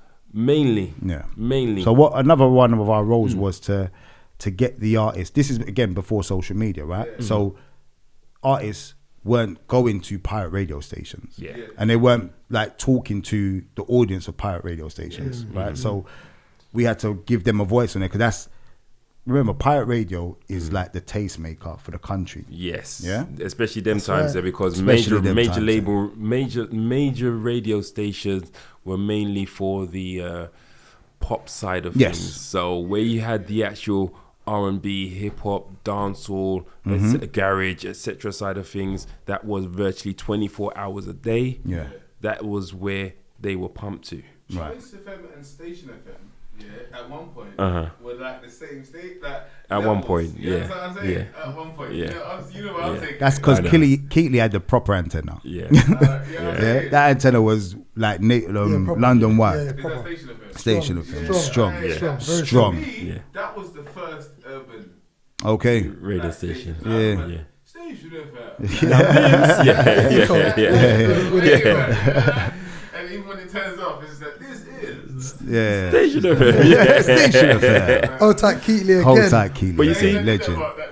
That's why when we had Good Groove on here, that's why I said Right. he was part of the reason. Remember I said it, he's a part of the reason why I met Rihanna, why I met blah, blah, blah. Is because what he did was he actually stood back a little piece for me to come forward because he used to interview all of them. Yeah, that was his like Goody thing, was all of them. Goody was like an A-list interviewer for us Yes. as well. Him, Beat Freak, Taxman, couple man like that. That Tall Man, Brian B. Like these man like will come to the interview prepared. Yes. You know them way they like long as got just when you're doing your thing, you come with your set questions, you know what you're talking about, you've read the bio. Couple man didn't read the bio. Yeah. You understand? And from you mess up an interview, you won't get another one. Yeah. And another man's coming and take your place because we've got very limited time. I was lucky. The first, like, they dropped me in the deep end. Do you understand what I mean? And this is my point, is between him and Keatley was the reason why I actually started doing interviews. And the first person I interviewed, never interviewed any person, any artist before at all. Ja Rule. Yeah. So properly got dropped Yeah, in at yeah, the and deep he's end. big them time there as Exactly. well, yeah. Do you know what I mean? And after that, that was through Semtex. Yes. And then after that, Semtex listened to the interview, and then he called me afterwards. Yeah, we're gonna get you more. Yeah. And that was it. So that was the initiation. If you're good at it on Yeah, straight you get away, loads. you get Yeah, loads. Do you understand what I mean? It was basically They're your throwing them at me position all the to time. lose. Yeah. In a kind of a way. Like if you're obviously you had to have a popular and consistent show. Yes. That was like the priority for us. Main Make thing. sure you've got a popular and consistent show that people know to listen to you every week. Yeah. And you're playing the music. Yeah. And make sure you're playing the music we need you to play when we need you to play it. So pirate radio station was a key thing for us. Mad important. Yeah. And what we would then do is feed that to the radio department, being the people that deal with Kiss, Choice, all the rest of them. And even though those people would have their own ears to the streets as well, they're getting it directly from us. Yeah. So, by the time was you get it, were they paying you for like? Yeah, now I'm in it. Like, Proper in. yeah, That's what I was gonna ask. Yeah. Did you have a title? Like, did you? So have a yeah, I title? was. What was my title, boy? Don't want people to think you was getting 500 quid. No, next time. no, yeah. Street team It was something, like it was street team street team manager. manager, yeah. I can't remember what I gave myself a title. I think it was. You know them ones there. So obviously, just following you on Instagram, you're always putting up throwback stories and all that. And there's someone in particular that you always mention, close to your heart. Rest in peace. Yeah. Oh, yeah. The madman, The doctor. Dr. Psycho. Yeah. So rest in peace, my yeah, R.I.P. man. Yeah. So, So I want to know like your early Right. days of him, memories of. I remember the first time I ever met him, Yeah. and I'm glad I got to tell him as well. It's like we was in we're doing street team stuff, whatever. We've gone to Emporium. Remember Emporium in Western? Yeah. Cool. So the DJ box is like in Up in the thing, right? Yeah. So you can't really see properly. But it's nice because you But- can look down. That's one of the only places at that time where you wicked. can do that. As yeah. a DJ, it's wicked. Yes. So we've walked in the place and was it busy? I don't think it was that busy, but everybody that was in there was raving like hard. Yeah. So these times I'm paying attention, innit? Because as a DJ, you can't switch that off. Like when you go and you're listening to what a man's playing and say, I would have done this, I would have done that. yeah. Do you know what I mean? So I'm listening, I'm like, right, this guy's, this sound, I said, this sound is, they're hard. Was this Rampage at the time? So he was still part of He was Rampage okay. at the time. This was just before he left there. So playing tune, mixing, selecting, MCing, and he's like, yeah, Psycho, da-da-da-da. I'm like, yeah, this sounds hard. Hard. When I see them, I'm going to go and shake their hand because, like I said, there wasn't even a lot of people there, but turning it over. Yeah. And I respect that a lot. And it's hard to do, as you would know as well. So, and this is vinyl time, right? Yeah. So bear in mind, as soundmen, yeah, you got a formation. So you got a man playing, a man behind him helping select and put tunes away, and a man on the mic. Yeah. At least. Yeah. Yeah? When the dance is done now, or it's set, no, the dance was done. So he must have played we got there at the end and he was playing last set, whatever it was. He's come down and it's just him. So I'm like, where's everyone else? Yeah. I said, what? You was playing that set by yourself? Yeah. He was like, yeah, what do you mean? And he said something like, I didn't even have my middles. You know what I'm saying? I'm like, what? We spoke about middles the other day. Yeah, I mean, I'm like, what? Good groove. I said, what? You was juggling, and man was doing garage, MCing over the garage. I'm like, People don't realize how special this Bruh. guy was. Keyword, that Do you is understand what I mean? As a one-man sound man who would DJ, as in across all platforms of genres. music, host, and also spit when you're playing the garage, spit when you're playing the jungle, and all that kind of stuff. This guy was. Listen, next I level. remember playing. This is one thing there's two things that really stood out for me with Psycho. One stood out, like I think it was Regatta Centre. I remember that. Yeah. Where was that? Docklands. Docklands. Now this was a dance. I think he was on before me, or I can't remember, it was after me, whatever way it was. But this is what he did. Yeah. He just bust the place, stop the tune, and he goes. You know, remember his list. Listen. Yeah. DJing is easy. May I tell you this? DJing is easy, right? Anybody can bust a dance. Hey, girl, come here. What you want to do? Just press this button. But this button. That was his party trick, bruv. Press the button. Turn over the place. Bus. And I was like, yeah, So stupid, that guy, bruv. yeah. Love this guy. Yeah. But you see, the one thing that he used to say about me, he used to say to people like, "Nah, man, long as it's better as a mic man rather than a DJ." Yeah, you would tell me that you like your voice. Yeah, because a very commanding voice. The way he used to see me the most was at you guys dance, right? In the Cheeky at Club Bar 38. Yeah, do you know what I mean? Goodies, and if you remember them times, yeah, I used to hold mic enough them times there and play like nice. Yeah. So when he saw me DJing, he was like, "Rah, he's not DJ. I think that's what he kind of thought." So he actually preferred me as, but then Twice as Nice anniversary just a few years ago, totally tore that place to bits. Well, you did? Yeah. Okay. Totally. Yeah. And he went to Shugs, and he said to Shugs, "Wow, I've never seen Longers tear up a dance like that ever in my life." Like, and you know what? He used to do that all the time, bruv. but that was the last time I ever saw him. Like a few weeks after that, he was gone. Yeah. And it felt nice to me to know that I was accepted as a DJ because he didn't know that I DJ'd before that. But it was just horrible for the fact that it was the last time I ever. But you know what? Had Like, any interaction with him. But for him to even tell you that, Yeah. right? DJs don't really do that. Come up to you and say, "Where it did." I mean, like, No, he didn't get to tell me. he told somebody else. He told Shugs. well, even And do you that. know what I mean? Do But you get what I'm yeah, saying? Like, it was harsh. It was hard, man. That's one thing that you always do. Like, me and him would have conversations for hours about everyone on the scene, and do you know what I mean? And just learning different things. And he was just so innovative. Like, he would just change up everything that he's doing from like year to year. And everything. Yeah. Do you know what I mean? Like, right, I've done that now. He I need to stayed change relevant, up this didn't he? Yeah. throughout everything. Accomplished, mate. Because So like- he was the first, like, when my brother brought me into the flying, that's why it was funny when you just said Tuesday was... Gas. Gas Gas. Tuesday Yeah. gas, Wednesday Handover. Yeah. Thursday- And Thursday, Corks. Samantha's. And Corks. Yeah. Yeah. So Thursday Samantha's, Friday was Corks and Yeah. something else. So, Yeah. it's just mad. So, Yeah. from early, like, my brother always spoke about Psycho. Yeah, Like, bro. as- Like, and he can juggle. major talent, bro. Massive. Major talent. Massive. And like, so even from that night, I've gone up to him and like, "Yo, bruv, that was big." Do you get what I'm saying? And me and him just kicked it off straight away. Do you know what I mean? And then He's one of those DJs that's always on the road. Twice Bruv. as Nice booked him all over. one of the things Europe. about Psycho, right, is even when he weren't playing out, he was going out. Yes. And when he was going out, he was getting a booking off of that going out. Yeah. Understand the levels. Like, he'll go into it, like, everything is strategic. Bruv, Psycho never missed a trick with nothing. Go, right, I'm not playing out this weekend. Right, I'm going to roll with Firing Squad. Go with them, hold the mic, Next thing you know, he's playing there next week. Yeah. Yeah. Do you get what I'm saying? Because he will just turn over the place on the mic alone. Yeah.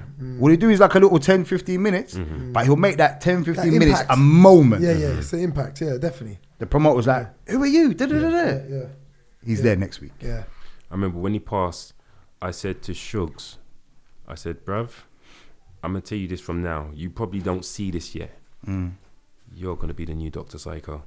Because Psycho was the guy, always the go-to guy when it comes to being on the mic anywhere. Like sometimes he doesn't DJs on the mic. But anywhere, he was that guy. Now, Shugs was obviously, he can DJ, but he's a mic man. And I said to him, you're going to be the new. And then he called me. He was like, as long as you're right, you know. You're getting them bookings. Yeah, big time. Yeah. So I brought Psycho to Big up Carnival. Shugs. Big up Shugs, Shugs, well. man. Legend. We that's a guy we need to get down there as well. Oh, you definitely Just what I do. mean. 90% stories must be Definitely. mad. Yeah, that story. Yeah. Oh my God. But yeah, so I brought Psycho Carnival with me one time. Remember, so he's Rampage, so he's used to doing Rampage at Carnival on the stage, right? So he went from there, and then he started, when he left Rampage, I think he was doing like Rap Attack, because that's where he originally started. So he would go I back didn't and know do that and stuff, and then one year he's like, we do that? I said, bruv, come with me, I'm on a float. Bruv, from that year, every year up until the year he passed, bro, like, it was, I think we done like 13 years together at Carnival. Wow. It would just be, I didn't know that. when it was People's War, when it was People's World, so from, I want to say like 21-ish, 2021, I took over playing all the music at Carnival every year, People's World. Yeah. Right. And then he must have come, well, I can't do the maths, but me and him done 13 years together. Wow. Do Yeah, you get me? that's big. On the road every single year, So Sunday and Monday. So what was he like then in terms of like a day to day, his day to day world?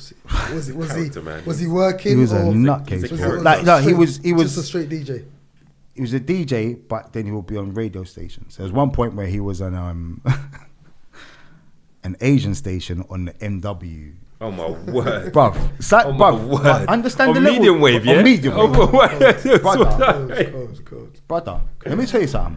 Oh That, damn. understand, yeah, and with his lisp as well, man had to learn all of the songs for all these banger tunes that he's playing, because he's playing real banger, bro. Wow. Like the real thing. I didn't know that side of it. Bruv, man got booked in India, bruv. Wow. Man was taking bookings in India. Yeah, come on. Off of the back of that. Yeah. Psycho, next level. Next level. Like, no matter the genre, he would go in there, study it, learn it. What do they like? What don't they like? Add the psycho flavor to it, and become huge in it. He had about 4 or 5 banger tunes, bruv. Just in that circuit. I didn't even know that. Yeah, bro. Like, I went and picked him up from the station a couple of times and all them things. They're like, he'd go in on these things. Even when he passed, he was on My Soul. But even before that, he was on Unique. Do you know what I mean? So he's always done radio. Health. He had gone to, was it Morocco, I think, or somewhere? DJ'd out there, come back, played a set in country somewhere, and just kind of collapsed. And there was something wrong with his heart. Yeah, I the last few times I'd seen him was Twice As Nice boat party and then Twice As Nice anniversary. The boat party was on the Thames, and the anniversary was When at Coliseum, no? No, there was Docklands. Oh, the Docklands one, yeah. okay. And he could see that at that time I was looking at him, I thought to myself, he doesn't look like he's carrying. He looks like he's carrying an illness. He was always big. Well, when I met him, he was always big, big, tall but big as well. And bruv, like but he lived life to the maximum, Yeah, he bro. Not literally. Not literally, but yeah, like At the decks, but he broke down. after playing, like he'd gone abroad, come back, done a country set, I think it must have been in his hotel room or something like that, and yeah, so there's a nice side of it, because you kind of you know when you die doing what you love. Yeah. You know what I mean? Like, But he lived every single day. Do you get what I'm saying? That's what I got from what you said. Yeah, 100%, bro. You know, Like he did it his way, bruv. Yeah. His way. Yeah. Do you get what I'm saying? Like he did everything he done was to suit him and his lifestyle and what he wanted to do. Yeah. Do you get what I'm saying? So he loved it. He lived it to the fullest. To the fullest, bruv. You know what I mean? You can't We be used to mad. do Mad. we used to do this event up in, you did it as well, in it, Skegness. Yeah, Thing called the Big Reunion. Big reunion. Right? I was about to Massive say the event. Big Weekender again. Remember, I had to Yeah, call you yeah, out to to find call out what man, the yeah. name was. It. Yes, in Yeah. Butlins, right? Yeah. So me and him used to, Steve makes me laugh, Steve Gordon. Yeah. One day he's like, Big up Steve, man. big up Steve, man, legend. Steve's like, Redz, Psycho, you two can play together. And these times we've been playing at Carnival for how many years? Near enough 10 years, wherever it might have been. Go, you two come and start the room, right? So we're like, start the room? You're boying, man. One man. No, but it's like, that's like the warm-up set, basically. We're like, all right, child, whatever, innit? But what it was is the rest of the weekend would have started, and Twice As Nice were one of the later starting rooms. So when he said start the room, You're starting in when you prime open time. the doors, It's it's rush. It's like literally, it's a rush to the front, and it's like level 8 straight away off the bat. Yeah. Do you get me? Like we've got to take the energy up, but not rinse out no tune. Yeah. Because you've got the whole night ahead of us still, and you've got like artists performing. You had Westwood playing, and do you know what I mean? Like it was, and we from the first one, Steve's like, right, that's you, man, set. So every year we open up that room together. Yeah. Do you get what I'm saying? And it was always a mad. I've got a picture. Yeah, I'm behind the decks. He's standing on the table. we both got arms up, telling the rest of the people to put their arms up, and everyone's got their hands in the air. And, like, mad memories, bro. Mad memories. I love the big reunion. See, for me, the angle that you got for the DJ thing, you're very privileged to have that. You got one of the best DJ angles out of everyone, you know that? What do you mean by that? Because you got to have, you know that, you understood the You've got the street 360. side. Yeah. You understood the street team side. You got to have the labels, your understanding. Right. Whether, you know what I mean? That's Yeah, what you yeah. have is the understanding. You got venues, because you like used to get sound in places like Yeah. this, that, and that. Do you know what? Should we just talk about places that venues that you was able to access that other people couldn't Boy. at the time? I remember doing a You got all the luminars, bruv. I was just All the luminars. forgot about that part. Yeah. So, can we So talk one about of the things that I put into place later on was the Luminar thing, right? So a lot of the places we're DJing at are Luminar venues. Yes. Yeah. So one of my favourites was Plymouth. Big up Jonesy, bruv. Okay. Yeah. Used to ton over Plymouth. Bitch of a drive. Yeah. Yeah. But amazing night down there. And I can't remember how, but I think this was through Reggie, I think. We got to speak to one of the guys in head office at Luminar. So what we used to do then was just book essentially launch party tours Yep, I remember. through them. Mm-hmm. So it'd be right. Here's a Usher. We got Usher launch parties.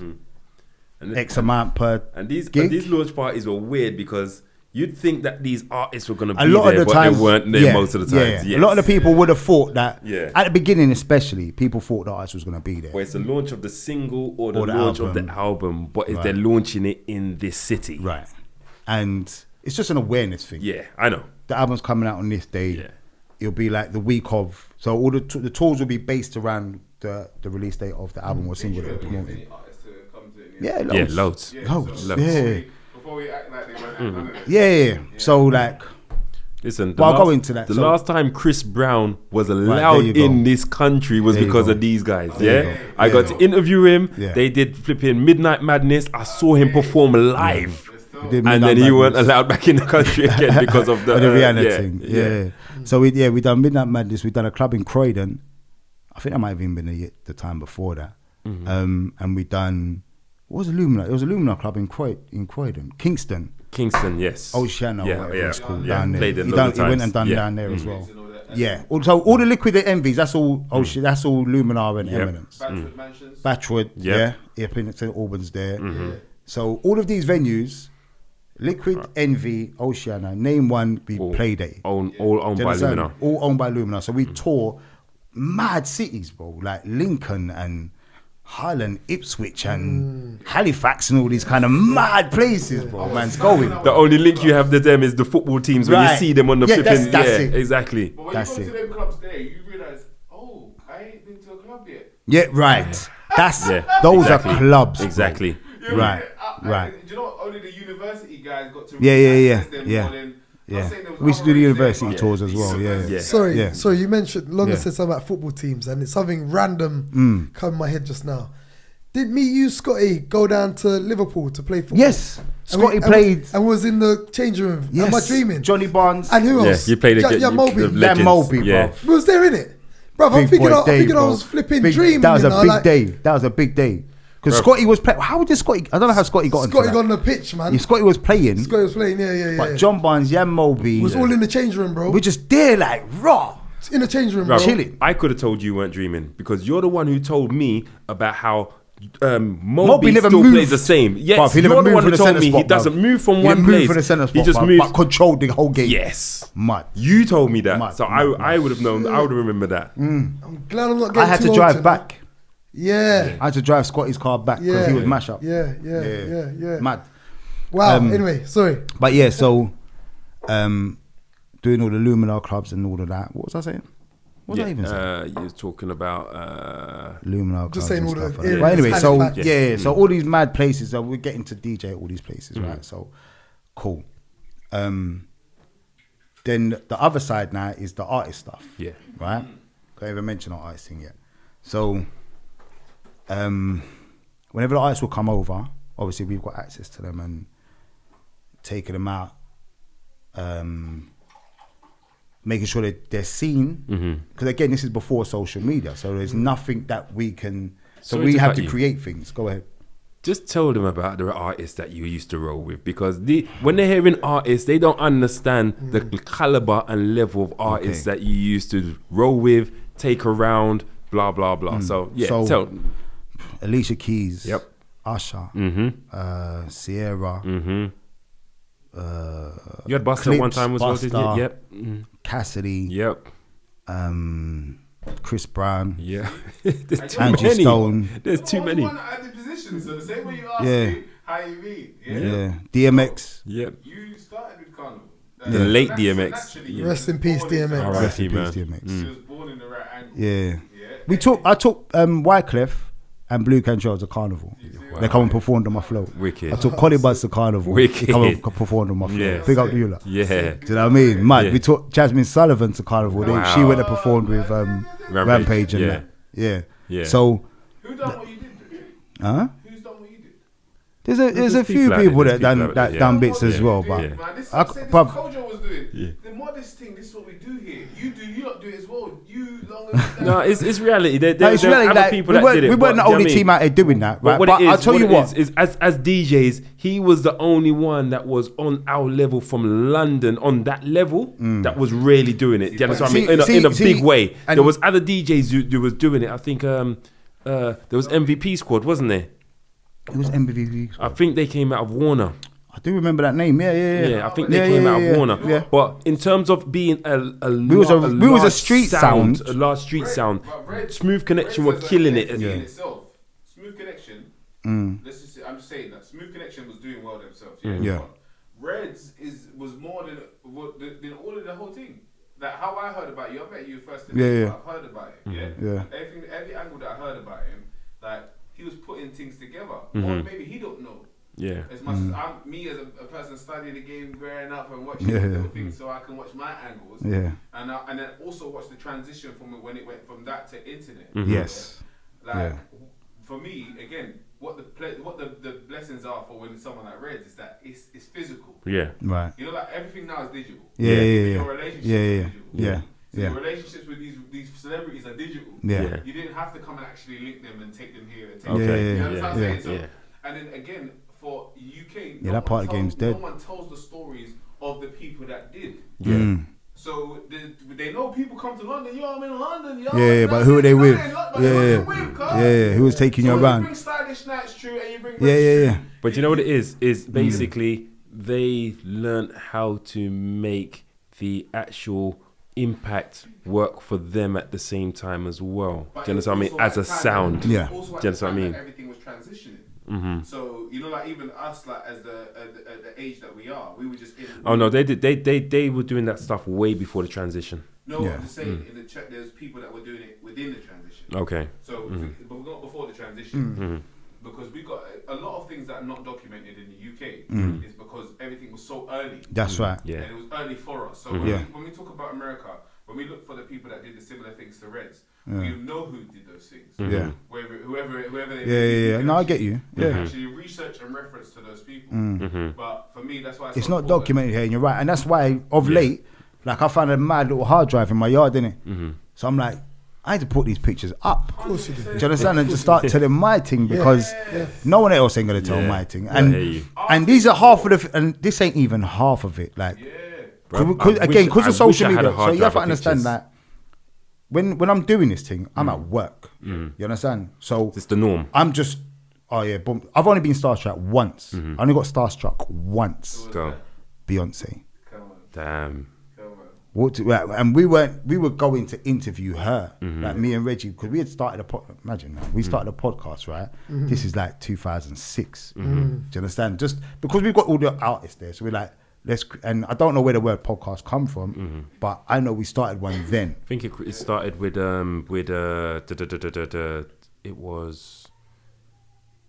was podcasts originally was kind of to do with Apple. Yeah, but because it was all audio. Yeah. Straight. It was all Straight audio, audio, yeah. straight audio. When it was with Apple, it was like there was actually podcast was a thing called podcast. Yes. Right. So you Yeah. did but Right. And podcast, kind of the name changed. Yeah, and the meaning of it has changed now. Yes, yeah. It's now visual. But that's just how I remember it. Apple were the first what I remember hearing podcasts. We had started to make a podcast, so we recorded we done an interview with Omarion, with Alison Hines, with Beyonce and somebody else and something, but we never carried it on. Whatever. But yeah, man, Beyonce, boy, I was like, right, that's Beyonce. You know them ones there, like, jeez. What tunes did she have at the time? Them time it was the early Crazy in Love days, wasn't it? As after Crazy in Love, because she was Sony Crazy in Love time. Okay. So this was it her Sony or B-Day Sony album. BMG? No, Or was that when they moved over to Columbia? No, she was originally a Sony artist. Then Sony BMG merged. Okay. So it's the B-Day album. That's the crazy tune. Not Crazy in Love, but her and Jay-Z's on it as well, actually. From her birthday album. I can't remember the name of the tune. Which one? Not Bonnie and Clyde, but I think, was it that same album? It's not Drunk in Love. That was after. That was after. I can't remember. Yeah. But anyway, Beyonce's the only one. Yeah. But yeah, other Bonnie and artists Clyde was Jay-Z's album. Yeah. So so a few artists that we took out and stuff like that. Kelly Rowland. Yeah. Lovely girl. Yeah. Beautiful girl. Alicia Keys. Yeah. Wonderful. Who's the worst? Bruh. Who's a headache? Nightmare? Well, Puffy was always a nightmare just because I've heard that. you had to be on point With everything. at every single moment in time. Right. Puffy was on a thing like demanding. Yeah. Like, Well, wherever he's going. Was he in your van at the time? No. Okay. Nah. Wherever he's going, yeah, he wants to see poster boards. So man had to see his itinerary and be everywhere like half hour before him. There has to be a trail. To make sure when he gets to them time, their Big Breakfast. You remember that show, Big Breakfast? I remember having to go up there 6 o'clock in the morning, them thing there, bruv, making sure all around there's poster board. Then where's he next? So we're not even with him, but they can't come down yet. Wherever he's going, he's seeing his stuff around. Okay. Do you understand? But then we had like an amazing moment with him, followed by like a horrible moment with him. When he had done his PE 2000 album, come over to promote it, doing all this madness. We've gone all out. The street team's all got these boiler suits. Yeah, Puff Daddy, we're holding placards outside, making a moment. Your budgets for like when It's all based off that album, off of the artist's album. okay. So some artists don't get anything. Big budget. Some artists get a lot. So you just keep So whatever artists we're working at the time, whatever we can get away with, we're going to get away with. But every time we have to stretch that budget as much as possible. say that. Do you ever have to pull out your own when it was big characters? What do you mean? Like pull out your extra money or No. Well, I've never put my hand in my pocket for them, man. They got in more than enough money. But we'd put out the extra work for them. Do you understand? So we're pulling out the whole team. What's the biggest budget you got? Sorry. It's probably Usher Confessions. Yeah. That album there. Yeah. And it sold the amount it sold as well. Just was crazy. The way that it sold as well, it justified Carry with it. the Puffy story. So the Puffy thing, so now he's having his party in Café de Paris, right? And bear in mind, we've got like the unofficial street one with Mark Ross up the road in Emporium. Wow. Yeah. Shouts out Mark Ross. Big up That's Mark his- Ross, That's the his, boss. that's his first shout out, you know. Yeah, Mark Ross the boss, come on. Love that guy. Big up Mark Ross. So Puffy's having his party in Café de Paris, and so we're all outside creating all this hype. Got the van, got the youths in placards, in boiler suits. It looks amazing. Everyone's like, oh my God, da, da, da, da.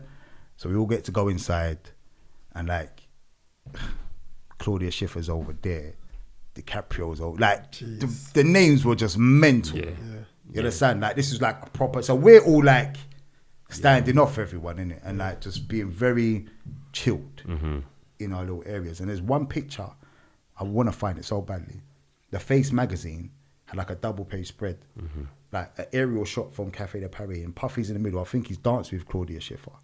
But then you can see all the street team around in a circle in our boiler suits. Couple We're all like just kind of security. standing Yeah, around yeah, in a circle. Like it's a mad picture. Yeah.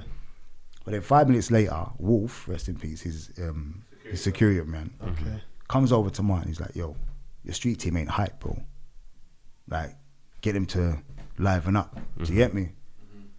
So he comes over, he's like, yo, Puffy said, you don't need to hype it up. Da, da, da. So we're like, all right. I can't remember who was playing. Someone said he was playing that for day. I can't remember who it was. But anyway, they put on some Buster tune, bruv. And we just jumped over Martin on some, jumping up, da-da-da-da. Wolf runs over. Yo, you lot got to get out now. What? You're not too hype. Get out. Like, brother. Come on, bro. Wow. So we're vexed now.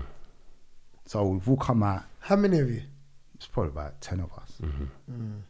So we come out and we're all just like mad deflated. We've been working all hard for this guy.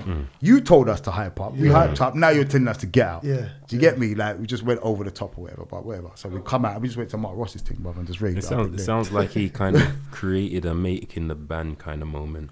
You know, like he's doing something for TV kind of thing. Yeah, You know what I mean? fully. But then he went a little bit left. That's why, like, Wolf's been killed, rest in peace. But there's a lot of stories behind Wolf, so it's good to have a story, a Wolf story. You know? Yeah. It's a little one. No, that's but, enough. little No one's snippet. heard about what happened when Puffy came to the UK with Wolf. You know? But he did a lot of unnecessary stuff. my worst artist, though, I tell you this. My worst one was Busta Rhymes, G. Oh, for real? Brother. It sounds like it. Miserable you. Oh, wow. Yes. What? Yeah. But I'm going to say this now, yeah? I heard him do an interview with, it was recent, when this album came out, his latest album came out, he said, and I heard him do an interview and he said, right, boom, there was a period where he weren't quite in the right place. You know, them ones that like psychologically, whatever, mentally, and he was going through certain things. So I'm going to put it down to that. But when I tell you I was gassed, bruv, it's his Genesis albums come out. So we've got the van wrapped in just him. Yeah. Yeah? Because we're doing like a, was this when we toured with him? Because we toured with Buster as well. Like, Where did you not go to get your vans looking like that as well? there was a place up in Enfield I found in local in the ends, bruv. Like, in Enfield, right behind, where is it, boy? Right up Enfield. You know them industrial estates, round the back by McDonald's and that. Right round there. There's a place round there. When someone had their car, you used to think, how do they do that? Yeah, it's mad. So go on, Buster. So yeah, we've so they were like, right, boom. He's coming in. He's staying in I can't remember the name of it. St. Martin's Hotel. St. Martin's Hotel. Cool. He's staying in St. Martin's Hotel. So we're gonna go there in the morning, link him, just show him the van, introduce ourselves. Like, boom, we're gonna get this working now. Past Courvoisier times. Get there. We're there waiting for him. All standing at the van. We've all got like Buster t-shirts. The van's there. He walks out, looks at the van, walks off, straight into the hotel. So we're like, right, did man see the van? No? Now what gone? So we've got inside the hotel. He's in the foyer and he's just sitting down, glasses on, hood up. He had dreads though still these times. Hood up. And he's just sitting there, just screw faces, and he's a big ute as well, like screw face. I'm like, what? I'm for this guy.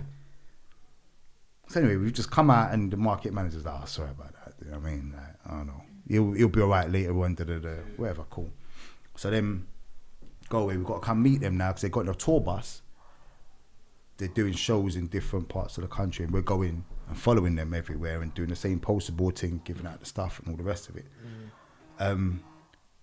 Pull up. The tour bus is outside the hotel, yeah? All of the staff that's with him are on the street in a line outside the hotel, outside the tour bus. I'm like, what? On some This is military weird. business. Yeah. I'm like, this is weird. I'm standing there. Spliff comes out, looks at them all, shakes his head, and goes on the tour bus. I'm like, what the hell? Buster comes out, and some youth that's walking past like, raw, Buster Rhymes. And he just starts going off, one by one, of all the staff that's there, cussing them in the street, just bomber clout, ras clout, Wow. When he starts cussing, he's on a yard. Yeah.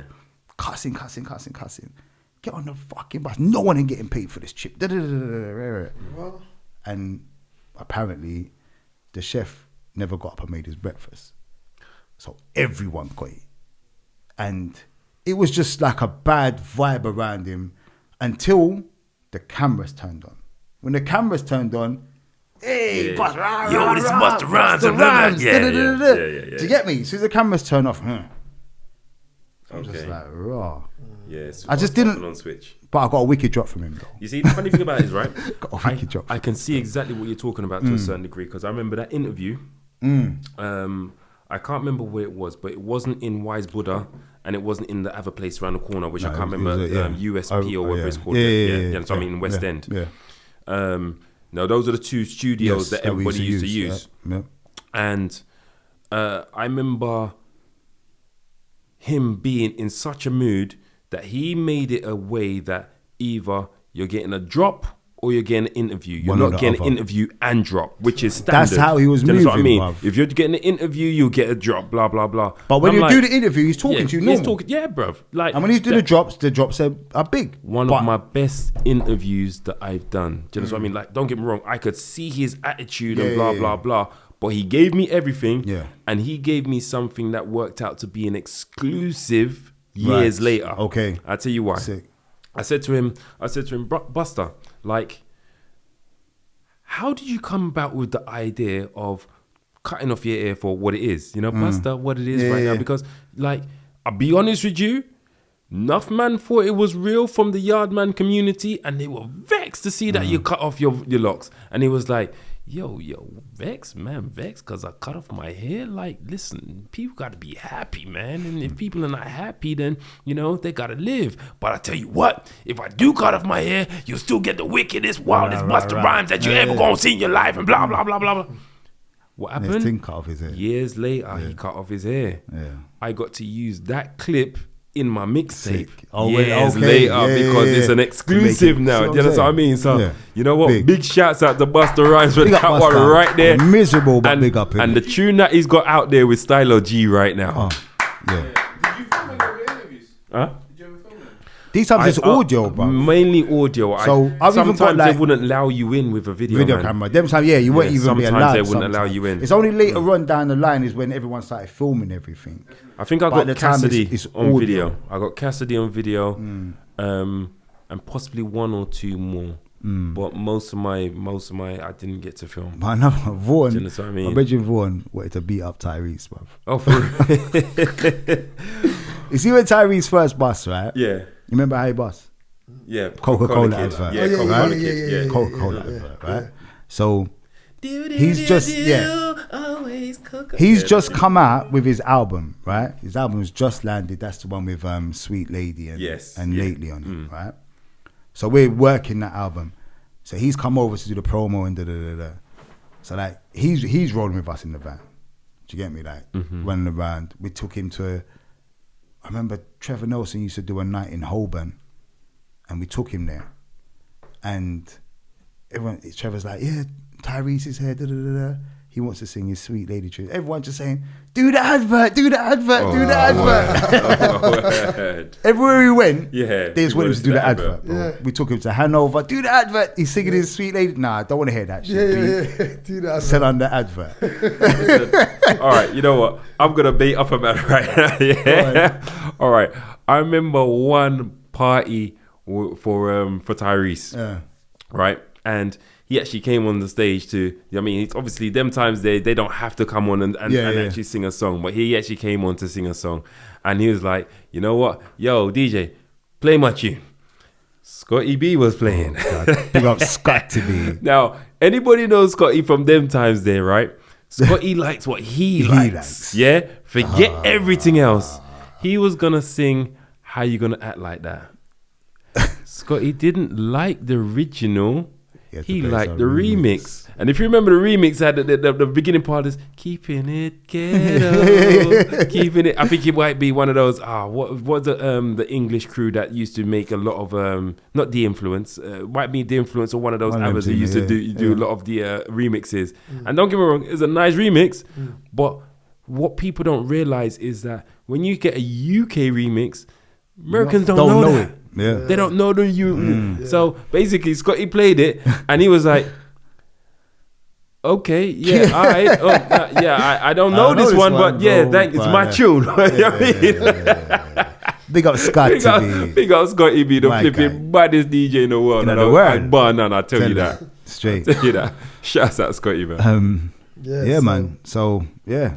There's a lot of artists. Any more highlights? Because again, you're one of these guests that can go on forever and ever because you've got a big, wide catalogue. Do you still have any? Like, are you still plugged in with the Sony people? Nah.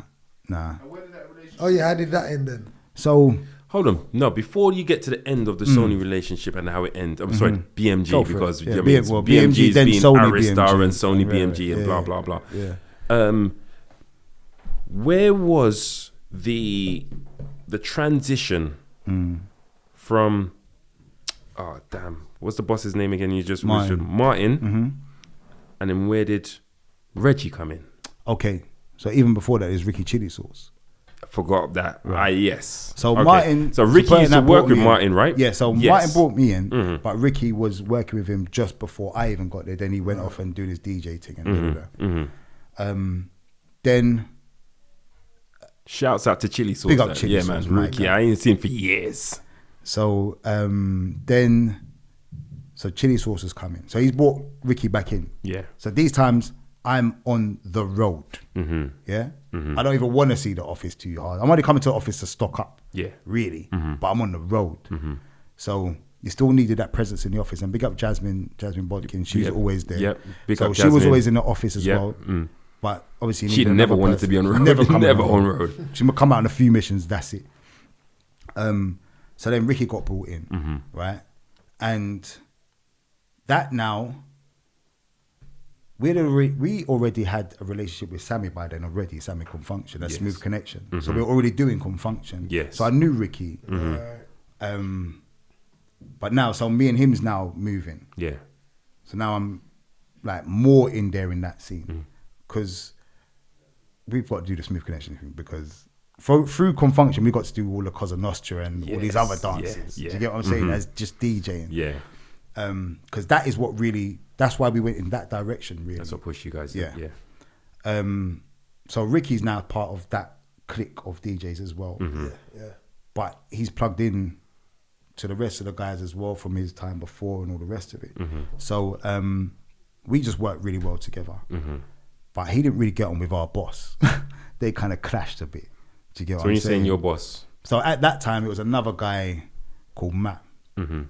And so as a street team, like we were our own department, but then we had to answer to somebody. Yeah, of right? course. So we would, most of the time we'd be answering to the head of marketing. Yes. Because we were like a marketing branch of that department. So so they didn't really get on. So I can't remember how long Ricky was there for. He was there for a couple of years.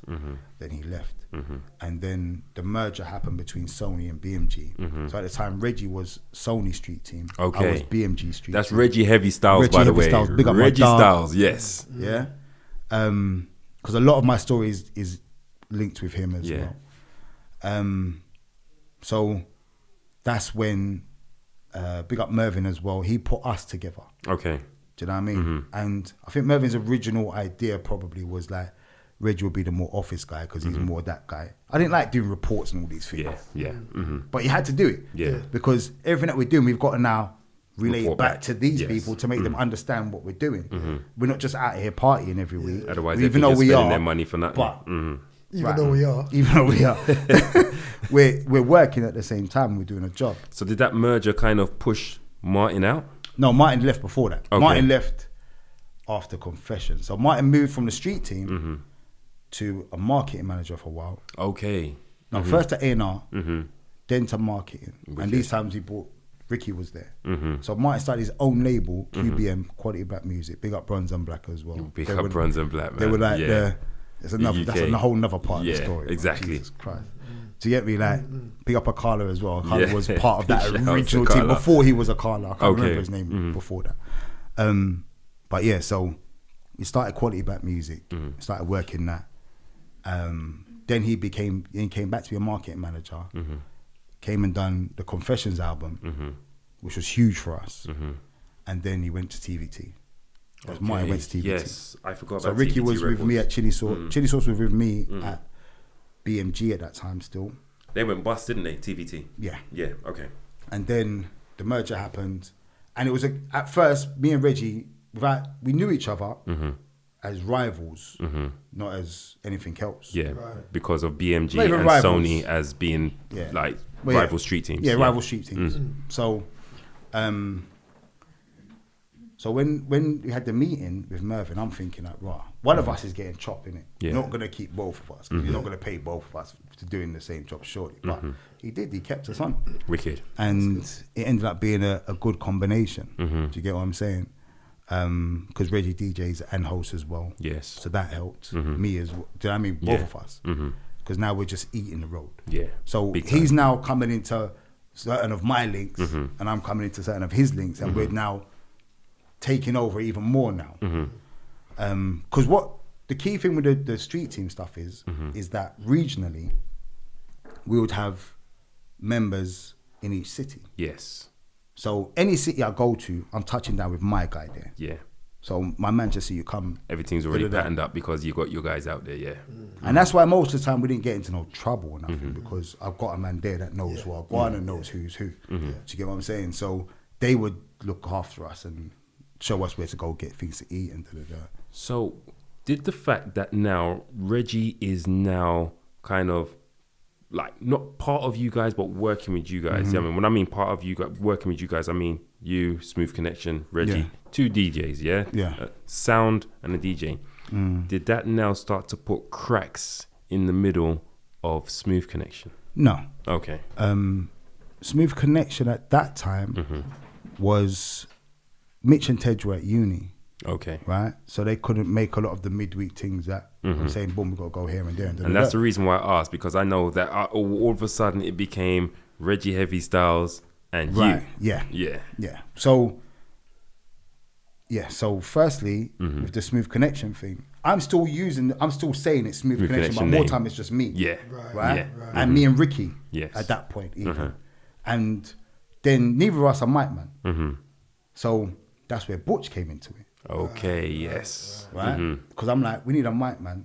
I've gone Gas Club a few times. I've seen Butch, heard him. Yeah. Like, he's hard. Yeah. I've always said that. I've always just had that in my head. He's Yeah. hard. So the opportunity comes up. I'm like, yo, come and roll with us. We're going to go here and da-da-da. So we brought Butch into that situation. Yeah. So now it's me, Ricky and Butch going to do this country thing. So I'm like, just come into Smooth Connection. Speak to the man, them, they're cool. Do you get me? Because again, they're doing their thing as well. Yeah. The DJing thing is going a little bit down in their priorities probably at that point. So then now, so Butch is now in Smooth Connection Yes. now. And what was the question? The cracks in between Right. with the sound. So that's why there's no cracks still. Yeah. Do you get what I'm saying? Because even if it's London gigs, if Mitch and Tej can roll, they're gonna roll. Even if we've got 2-3 gigs, it can all be covered now. Do you know what I mean? But mainly the country and the midweek stuff, me and Butch will go and do that and represent for that. And then Okay. Philly came after that. I was about to say, that was my next question. Where did the first lady of the crew Well, the second actually... lady. Oh, she's second lady? Natsky. Oh, yes. Natsky's the first. Yes, But okay. Philly's the first female DJ. DJ, yes. Right. So because she ain't from London, No. how did she become part of Smooth Connection? So, When she was Scotty B at all time. Yes, they had a relationship. yes. Mm. So, doing a street team thing, I've gone to Hippodrome Yeah. or Equinox, can't remember one of the two. Big up Ibby. He used to do. Big up Ibby, yeah. He used to do a night, Madman Ibby. Madman Ibby. He used to do a night in there, a student night. Uh-huh. So I've gone there to do my street team stuff. So I'm going to set up. So say it again, where was that? I think it was Hippodrome, Oh, wait, where? London? West End. Yeah, Okay. yeah, West End. Yeah. Leicester Square. So I've gone in there and it's early. No one's there. Setting up my thing. Someone's playing music, right? So I'm just listening. Again, I'm just Taking it in, As yeah. DJs, we just always turned on to when things are happening. So I'm hearing the mix. I'm like, rah, okay. The mixing is good. Playing a bit like no one's here, so you Yeah. don't need to play no songs, but okay. So I'm speaking to the guy and whatever, but I'm just keep hearing tune after tune. I'm like, rah. I'm looking over. I said, hold on, is that a girl? Yeah. No, it's a girl. Yeah. Let me go over there and see what I've got. So I go over and I'm like, who are you? Like, Man, who are you, you know? Who are ya? so she's like, Philly, da da da. I'm like, what's happening? How come you're playing it? Yeah. Who are you? What are you doing? She's like, the week before, it's typical her as well. The week before, the DJ that was playing, she kept cussing and saying that he's rubbish, right? So the guy's like, and I think she must have said it to Ibby. Yeah. Yeah. So he was like, well, if you're that good, go and play 2 tunes then. She goes, all right, coming in. So she's just there raving, right? And this interaction. She went and played the 2 tunes. And he was like, right, okay. Come back next week and let me hear you. Spot, yeah. And that's when I've heard her. Okay. So I've just given her my card. I'm like, boom. I want you for my... No, initially I'm like, I want you for my street team. Yeah. Girl DJ, that's it. Killing it. No one can talk to me now. Yeah. Do you get what I'm saying? So she comes out a couple times. And like I said, she's from country. So... And she's now known as Miss Candy now. Yeah, DJ Candy. Sorry. Used to be known as Miss Philly. Yeah. Now known as DJ Candy. DJ Candy. Yeah. So it was like, so when we're coming and we're doing like the city stuff, Silk and Spice and KOs and all these kind of things, it's like a training ground for her. Because we're like, all right, listen to what we're doing. Because London is a whole different type of vibe. Yeah. It's a because she's come from Northampton. Yes. Yeah. So you've got the technical skills, right, down to a T. You've got the music we've looked at your record, you've got the music, and obviously you've got access to our music now. Now you just need that street side of you. Yeah, that guile, that and attacking events and attacking sets. Do you get me? And what to play when and what to play after and da-da-da. So a lot of it was training. So certain times it's kind of like bringing in a young footballer, probably. Like, come off the bench, play 15 minutes. Yeah. Do you know what I mean? Come back off, just watch, learn. Listen, do you know what I mean? Help us select. Early DJ Slick. Right. Early DJ Slick. Yeah. Of course, the training has to be done. Like, you've got to go through that.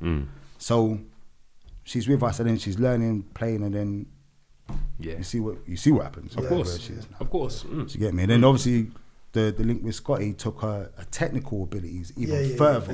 In some crazy way, bruv. You know, Scotty read the manual. No one else read the manual. No. I think what it is Scotty put the manual in his safe. So nobody, we never got to see it. Only him and Philly. Do you know what I mean?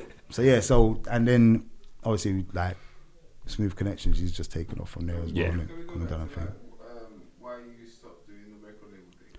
So, like, I came out of there in 2009 or 10, I can't remember. So I've done like 10 years doing this thing.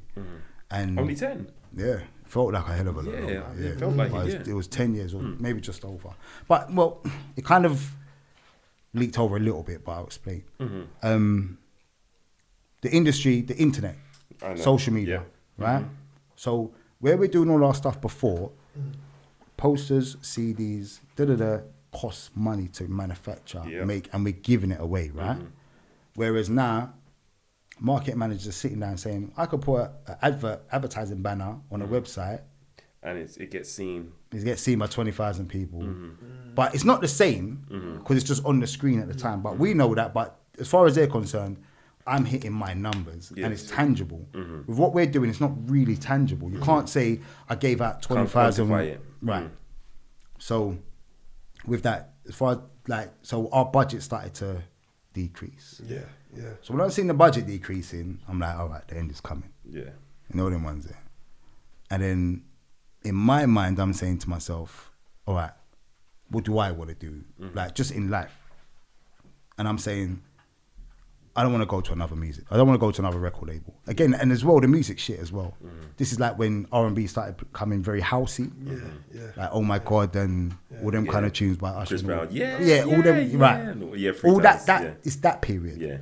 So that was the period where hip hop stopped making money and they now became, the American artists now started to feel like, other music is acceptable. Do you know what it was? Before that, you know what happened? Nothing was acceptable outside of hip hop. I'll tell you what happened. Urban happened. Apart from it being dancehall, they'll do dancehall. The word urban happened. Right. So one day I've gone into HMV, and I'm seeing urban. I'm like, what's that? If you made half a R&B sounding ish tune, it's in that category. Hip hop, R&B, soul, everything is now in there. So I'm like, what the hell? And now, because it's not hip hop R&B, it's not now black music anymore. Anyone can make it. So now it filters down and dilutes the music. Do you get what I'm saying? And that's why we've gone into that period of the house thing, because we're now all trying to work out, okay, we're all in the same category together. So what are we doing? I see you lot make money, so let me try and make something that sounds like you, Basically, but it's where me. Skepta's wearing my Rolex and Right. And so that wasn't Skepta, that was Rolex Wiley. Sweep. That was Wiley Yeah. wearing my Rolex. But And someone yeah, that ran a street team, Mm. whether you had the street team or not, you'd still be very, like, someone that does it physically would still be very knowledgeable to do it digitally. So Yeah. it's crazy for me that someone that had the actual physical world rolling, you know what I mean? Yeah. They wouldn't be looking to even now become big, like an Well, A&R. what we would even do is like recommend. We'll be saying, all right, it's bad because that's not our department. Do you get what I'm saying? Definitely. So all we can do is say, right, Promotion City, big up Sean and Neil. wicked. That's one of the sites that you need to get advert on. Yeah. And that's what we can do at that point, because you've got a digital person that does the digital marketing.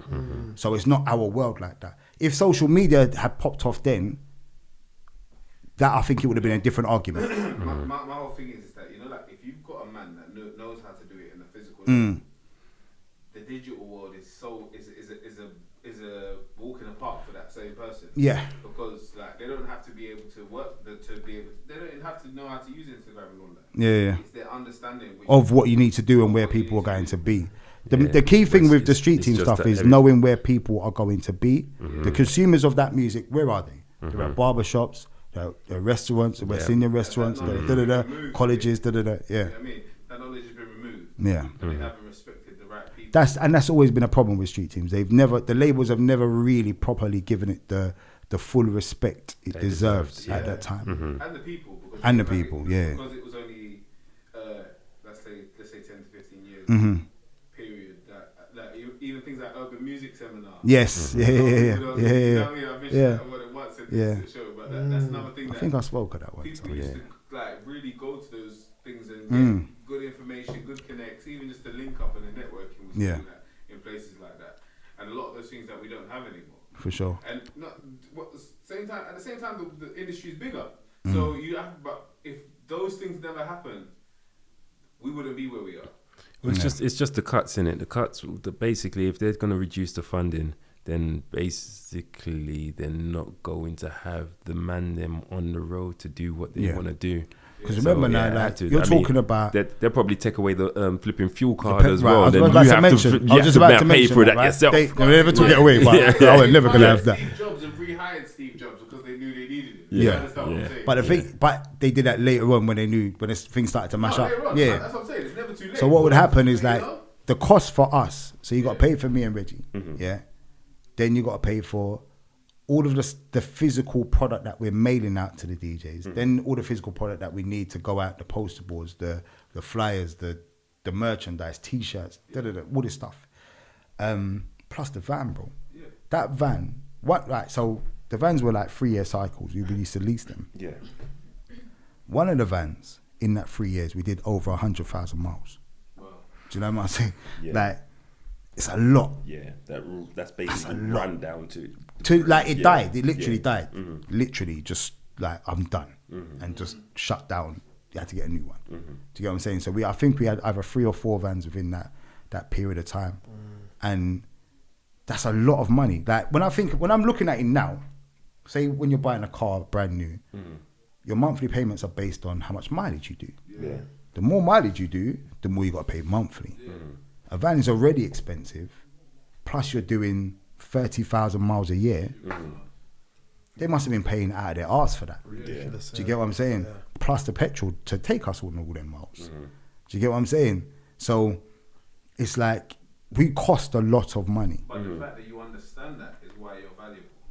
Yeah, but then when Well, not you, to them, but not when to you them. when you've now got After time, it's not when to you them when you've anymore. now got a youth coming from university that you're paying 20 grand, and he's saying, oh, if I put this advert on here, 20,000 people are going to see it, and I can tell you 20,000 people are going to see it. You're gonna go with that option, bro. Yeah. Instantly. But Yeah. at the same time, I'm saying we've done enough time for people to see. As big as we are, as big as we like to think that we are here, then we still can't sell. No artist here can sell 1,000 seats in America yet. Yeah. Let alone 2,000 seats. And Yeah. that's not even a big number. Yeah. But if they had the people like yourself still involved, I believe that they will be able to sell more than 2,000 seats and be bigger in different countries. That's retrospectively though. Do you get what I'm saying? To me, I just believe it's the growth. So like, But it's also having to prove it to them as well. You can't. It's not easy to. But prove I'll tell you it to this, them. all right. So I'll tell you this, right? I'll tell you this. So if you had those same people doing the same things, without stopping them, they would have done the same things and they would just been at a bigger level. Right, boom. Let me tell you this, right? It's hard to sell because they're looking at this guy as a roadman rather than right. A man I'm about to touch him. that, right? So probably around 2006ish, yeah. Like the wife, big up Vanessa, says to me like, "What are you doing for life? Da-da-da. You can't be running around the streets all this time. Da-da-da. Get a proper job, even if it's in there." Putting pressure on man and that. So yo, I know how to do that to her. Like the road. But she's just like, do you know what I mean? Like, do that. So I go to the boss man. All right, what qualifications you got? Boy, I just about finished college. So I haven't got the qualification. Even though I've been doing this role for however many years, I ain't got the. So then I'm like, all right, boom. Put me in a course then, innit? That's going to help me develop, and I'm going to turn into another asset for you. And they didn't want to do that. Do you get what I'm saying? They didn't want to invest in me like that. They just liked me on the role that they had man on. Yeah. Well then, hold on a second. After this, all right, let me show you I can do the work. So I did that. When I done the evening course in a marketing thing. So now I'm putting names to the things that I'm actually doing. Do you get what I'm saying? And learning about actual marketing. But even though I'm doing it, I've now getting the qualification for it. But then that's when I started to kind of fall out of love with the whole thing anyway. Yeah. Do you get what I'm saying? Like I said, the music changed. And this whole ride has been powered by the love of what man's doing. Weren't like a millionaire off this stuff. Do you get what I'm saying? Money driven. Not at all, because if I was getting paid by the hour, I would be a millionaire, multi-millionaire. Yeah. But it wasn't. I was putting in a hell of a lot more hours than I really had to. But that's because I was passionate about it and I loved it. Do you get what I'm saying? So when I'm coming to the end now, I'm saying to myself, boy, I don't even want to go into another label again. Yeah. So I'm just going to come out of the music thing altogether. Don't know what I'm going to do yet, but as soon as they say, boom, the end is now, that's me done in the game. Do you get me? And so what I started to do is Lumina. I said, all right, Lumina, guarantee me X amount of bookings per month. This is me and Reggie at the time. Guarantee us X amount of bookings per month. And I think we had a contract. Do you get what I'm saying? For like a year or whatever it may have been. And it was like, I think it might have been like 4 or 5 bookings, but you're getting paid a hell of a lot more than the road. Jesus Christ. At least we're still all now getting £150, right? At least £500 a night. Minimum. At least £500 minimum. Right? So 4 or 5 of them a month. You're nice. You're set, right? Yeah. So we're not set, but you can nice. maneuver. And then any other things on top of that as well. We're still doing the street rats down stuff, still doing bits and pieces or whatever. So I know I can make it work with that. So when they've said, boom, I think they gave us like 6 months. They said, all right, we're going to end the street team stuff here. Cool, boom, boom, boom. But we can still speak to the marketing managers and do project by project work, but from not based in the office anymore. So me and Reggie set up a company and started doing that for a while. And then we even went into management for a while. So I don't think we ever signed paperwork for it, but we was managing Big Man Zest, big up Big Man Zest, and Cold Steps when Zest had play ends. Yeah. When they were playing, we set up the video for Jump in the Middle and Skank. Yeah. So they filmed that in Watford, Oceana. We got that set up and stuff like that. Me and Reggie did a very little snippet at the beginning of the video in there as well. But management was never really for me. Do you know what I mean? It was just like too much work for not enough return. Do you get what I'm saying? So I was just like, all right, leave that. So you left BMG. What are we doing now? Let's go to like present day playing out. Still Smooth Connection. Yeah, I was doing now Mr. Redz now. Mr. Redz now, yeah. Big up Psycho as well. He's the one that told me to go with Mr. Redz, okay, rather than just Redz for whatever. I can't remember. We had a whole discussion about it. I remember that much. Then the Twice as Nice stuff has kicked off. Yes. Yeah. I've always known Steve. Always had mad love for Steve and Joe. Big them up. Love you all. And they just started to book, man. I think one of the first ones done was in Hornsey. What was a club in Hornsey they had? It's on the roundabout by the opposite of the petrol station. Yeah. I've forgotten the name of it. I forget the name. Yeah. Mate, on a Nice Thursday, little venue. Thursday Nice night, little venue. It's called Sexy and Stylish on a Yeah. Thursday night. Yeah. Yeah, I was So- there. I used to play there regularly. Right, as yeah, well. that's why I remember you being there. And the end, I think I got a couple at the end of the end. Okay. When they were at the end. But then it was like, all right, so summer, going Croatia. Yes, going all over the flipping, yeah. Kavos. Yes. Ibiza. Napa. That's a side of Twice as Nice that I didn't get to do. Right. Well, I done the first ever hip hop and R&B night in Bulgaria. Wow. When they phoned me and said, right, boom, you're going Bulgaria. I said, Bulgaria? Oh, what? Scotty took me Croatia. Right. So I Croatia was sick as well. Lovely venue. Is that the outside venue? Yes. Beautiful yes, venue. lovely That's the venue. that's the day you thought he was gonna die, right? Yeah. But what happened? Another day. Okay. Yeah, me and Cool J did that there. Big up Cool Well, J. yeah, as well. big shouts Cool J, man. Yeah, I ain't heard that name in years. I was covering Cool J. Right, yeah, that's why I know. Scotty Yeah, called I me, know that already. But yeah, I went and done me and Firing Squad went and done the first ever hip hop and R&B night in Bulgaria, bruv. And when they said Bulgaria, I was like, what do I pack for Bulgaria? You know them ones. I'm thinking it's cold and that where Borat's vampire and Borat and all these kind of things are from. Do you get me? Like, but they said no, the place is Sunny Beach. So I had to Google it and Bulgaria, bruv. And then from there, wicked night. Oh my god. So then I ended up doing tours with like Harvey, Wicked. Blackwood, Wicked. Alicia Dixon, all the garage heads like big up CKP, Yeah. flipping Because Artful Dodge. Twice as Nice virtually flipping owned them guys Bruv. at them times there. Owned all of them. So I'm on tours with these like Not these literally, are big but man yeah. for man, bruv. Yeah. Like Matt Jam Lamont, and Yeah. I'm playing on the same bills of these guys. You get me? I'm just like, look at my life right now. How have I even ended up here? enjoy Do you get me? And just enjoy it. living it, loving it. Yeah. But these things are not sustainable, really. Do you get me? I'm starting to get on a bit now, and I'm saying like, boom, I got like 2 kids now. What am I doing? Do you get me? So I kind of like went back to the transport thing. So I started working on the trains and that, and just I cut off everything. At that point, as soon as I got the job, even to like Joe and Steve, I was like, you know what, boom, I'm out of the game in it. Right. Do you get me? Let me just focus and get this thing on and just settle myself. Did that. And then once I was in there and got my feet under the table a bit, I started to get the bug again. So basically, you lost love and had to find the passion again. Yeah, basically. Long story short, Yeah. And like I didn't have anything else to tick off really. I'd done like Everything possible. Dubai, Abu Dhabi, like I've done it. Do you get me? Like, and so The only thing you didn't really do was conquer America. yeah, I've never played in America. And the other thing is as well, is that raving's changed, Yeah. right? So one of the best things about technology is the access to music. One of the worst things about technology is the access to music. Yeah. So now, when you're on your way to a rave, or punters are on their way to a rave, they're listening to all the tunes they're going to hear in the rave. So when you get to the rave, you're not as excited as you would have been when there's 5 DJs that you can listen to. Yeah, because the access to music weren't that accessible. Yeah. I So when you agree. used to hear it, the euphoria. Yeah. I used to tape it. I used to tape like The forwards, bruv.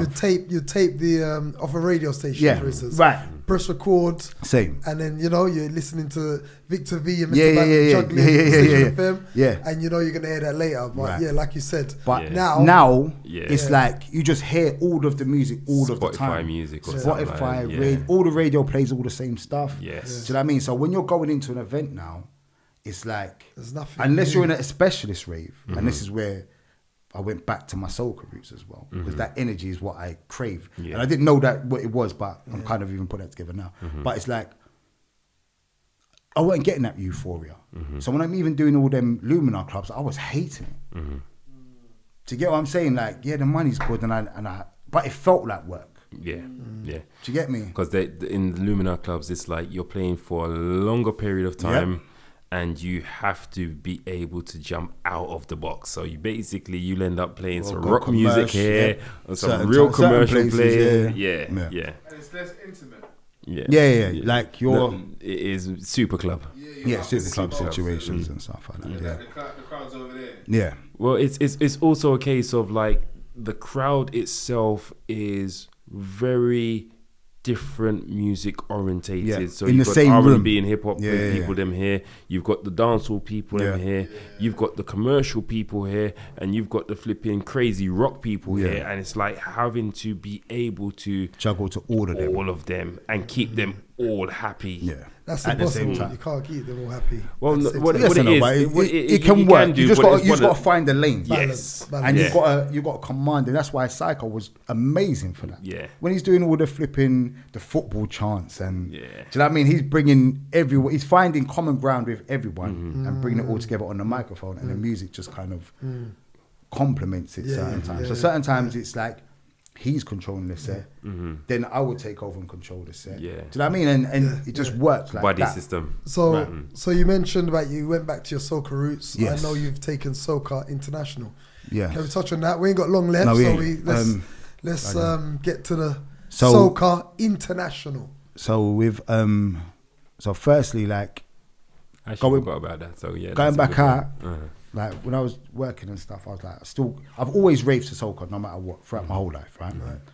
And the thing is, I can't even imagine you walking up, to be honest. I But don't. yeah, I mean, I'm not that guy. That's what I keep telling you. I'm in the corner with my juice, bro. Just telling me you don't want him to imagine you. Yeah, you don't want to. Why for imagine. that Good long? point, good Why good for point, that good long? point. Why for It's that? a no English, no comprending, Yeah, no yeah, understanding.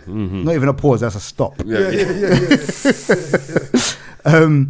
But so I was going Rotterdam Carnival a few times. I was loving it. Yeah. But then I'm like going to these things. I'm saying like I'm hearing the same 50 songs all the time. That's the annoying thing with soca. Sometimes it's like it's about that year's music. Yeah. Very much so, right? And follow the leader. No, they're gone out. They're gone out. No, They're no, way that out there. You can't play that to the soca crowd. Only flipping you lot play them. Yeah, No, not even you lot again. Not even all right. But the rest of the man in the city, that's what they do. Yeah. Yeah, annoyingly. But now I think everyone's kind of caught up now. But course. anyway, so I'm hearing all this stuff. I'm like, oh man, you know how much years and decades there is of soca. Like I'm going back to and I'm seeing people around. Big up Tongo, big up Dean. Yeah. I'm seeing them man out there. So I'm like, you man are still out here doing Fruit this thing. Bunch Gang. Fruit Bunch Gang. You lot are still doing your thing. I need to do a dance with the old stuff, like the old soca. So I spoke to Tongo, Dean, and then my brethren Djying and Credible. We come together and done this rave called Jambalassi, which is strictly old school soca. Okay. For a particular, and my vision of that was, it could be a room 2 at all of these big soccas and all these carnivals and stuff. It's like an alternative room. So if you're sick of hearing the same The 50 real songs jump that's up. If playing, you you don't want no come more hear jab some jab. old school thing. No more jab Do you get jab. me? So it was a standalone event that we done, but it was also, the bigger picture was taking it around into different carnivals or whatever. So I see this thing on Instagram called Ibiza Soca Festival. I said, what the hell is that? Yeah. I'm going back to my days in Ibiza, like, that is a perfect combination. Like, wow. So the missus goes to me like, well, just holler at them, innit? So I'm like, oh. So I'll just do it. What's the worst that could happen? All right, send him a DM. Obviously, my name comes up. So go, what, is that Redz? I'm like, yeah, who's that? Oh, it's D, bruv. I'm like, what? I knew the guy. Yeah. Again, from Smooth Connection times and whatever. So I was like, boom, let's have a meeting. So have a meeting with them, and I'm like, all right, put Jambalassi on there again, part of the vision. One of their events can be an old school thing, because you're just gonna beat the people then with jab jab. Yeah. Do you know what I mean? Do this old school thing. So he's like, all right, cool. Yeah, come, bring it in. So the more meetings I'm having with them, and obviously we're just talking and stuff, he's like, right, do you want to get involved? Yeah. Do you get me? At that board point, member. Yeah. Like at that point, I think they had booked Destra and Killer. It was still very early. They sold a few tickets and stuff like that. Then it's like, yeah, why not? So put my thing in and just went from there. And then now we've got this Ibiza Soca Festival, which is, so that first year. Yeah, when did it launch? 2017, we had Destra, Killer, and I think Skinny Fabulous that first year. So we've now, at first we had it in one hotel and we kind of outsold that. Yeah. So we moved it to Ibiza Rocks Hotel. Yeah. And That's that what first year, and even like saying that, so the appeal is a lot of the Was time. that the year you had Marshall? Nah, That was 19. Okay. Yeah, I heard about that one. I heard it's crazy. We're like, I think we took like 600 people out there for the first year. Do you get what I'm saying? Like numbers. success. Yeah, success. Do you get me?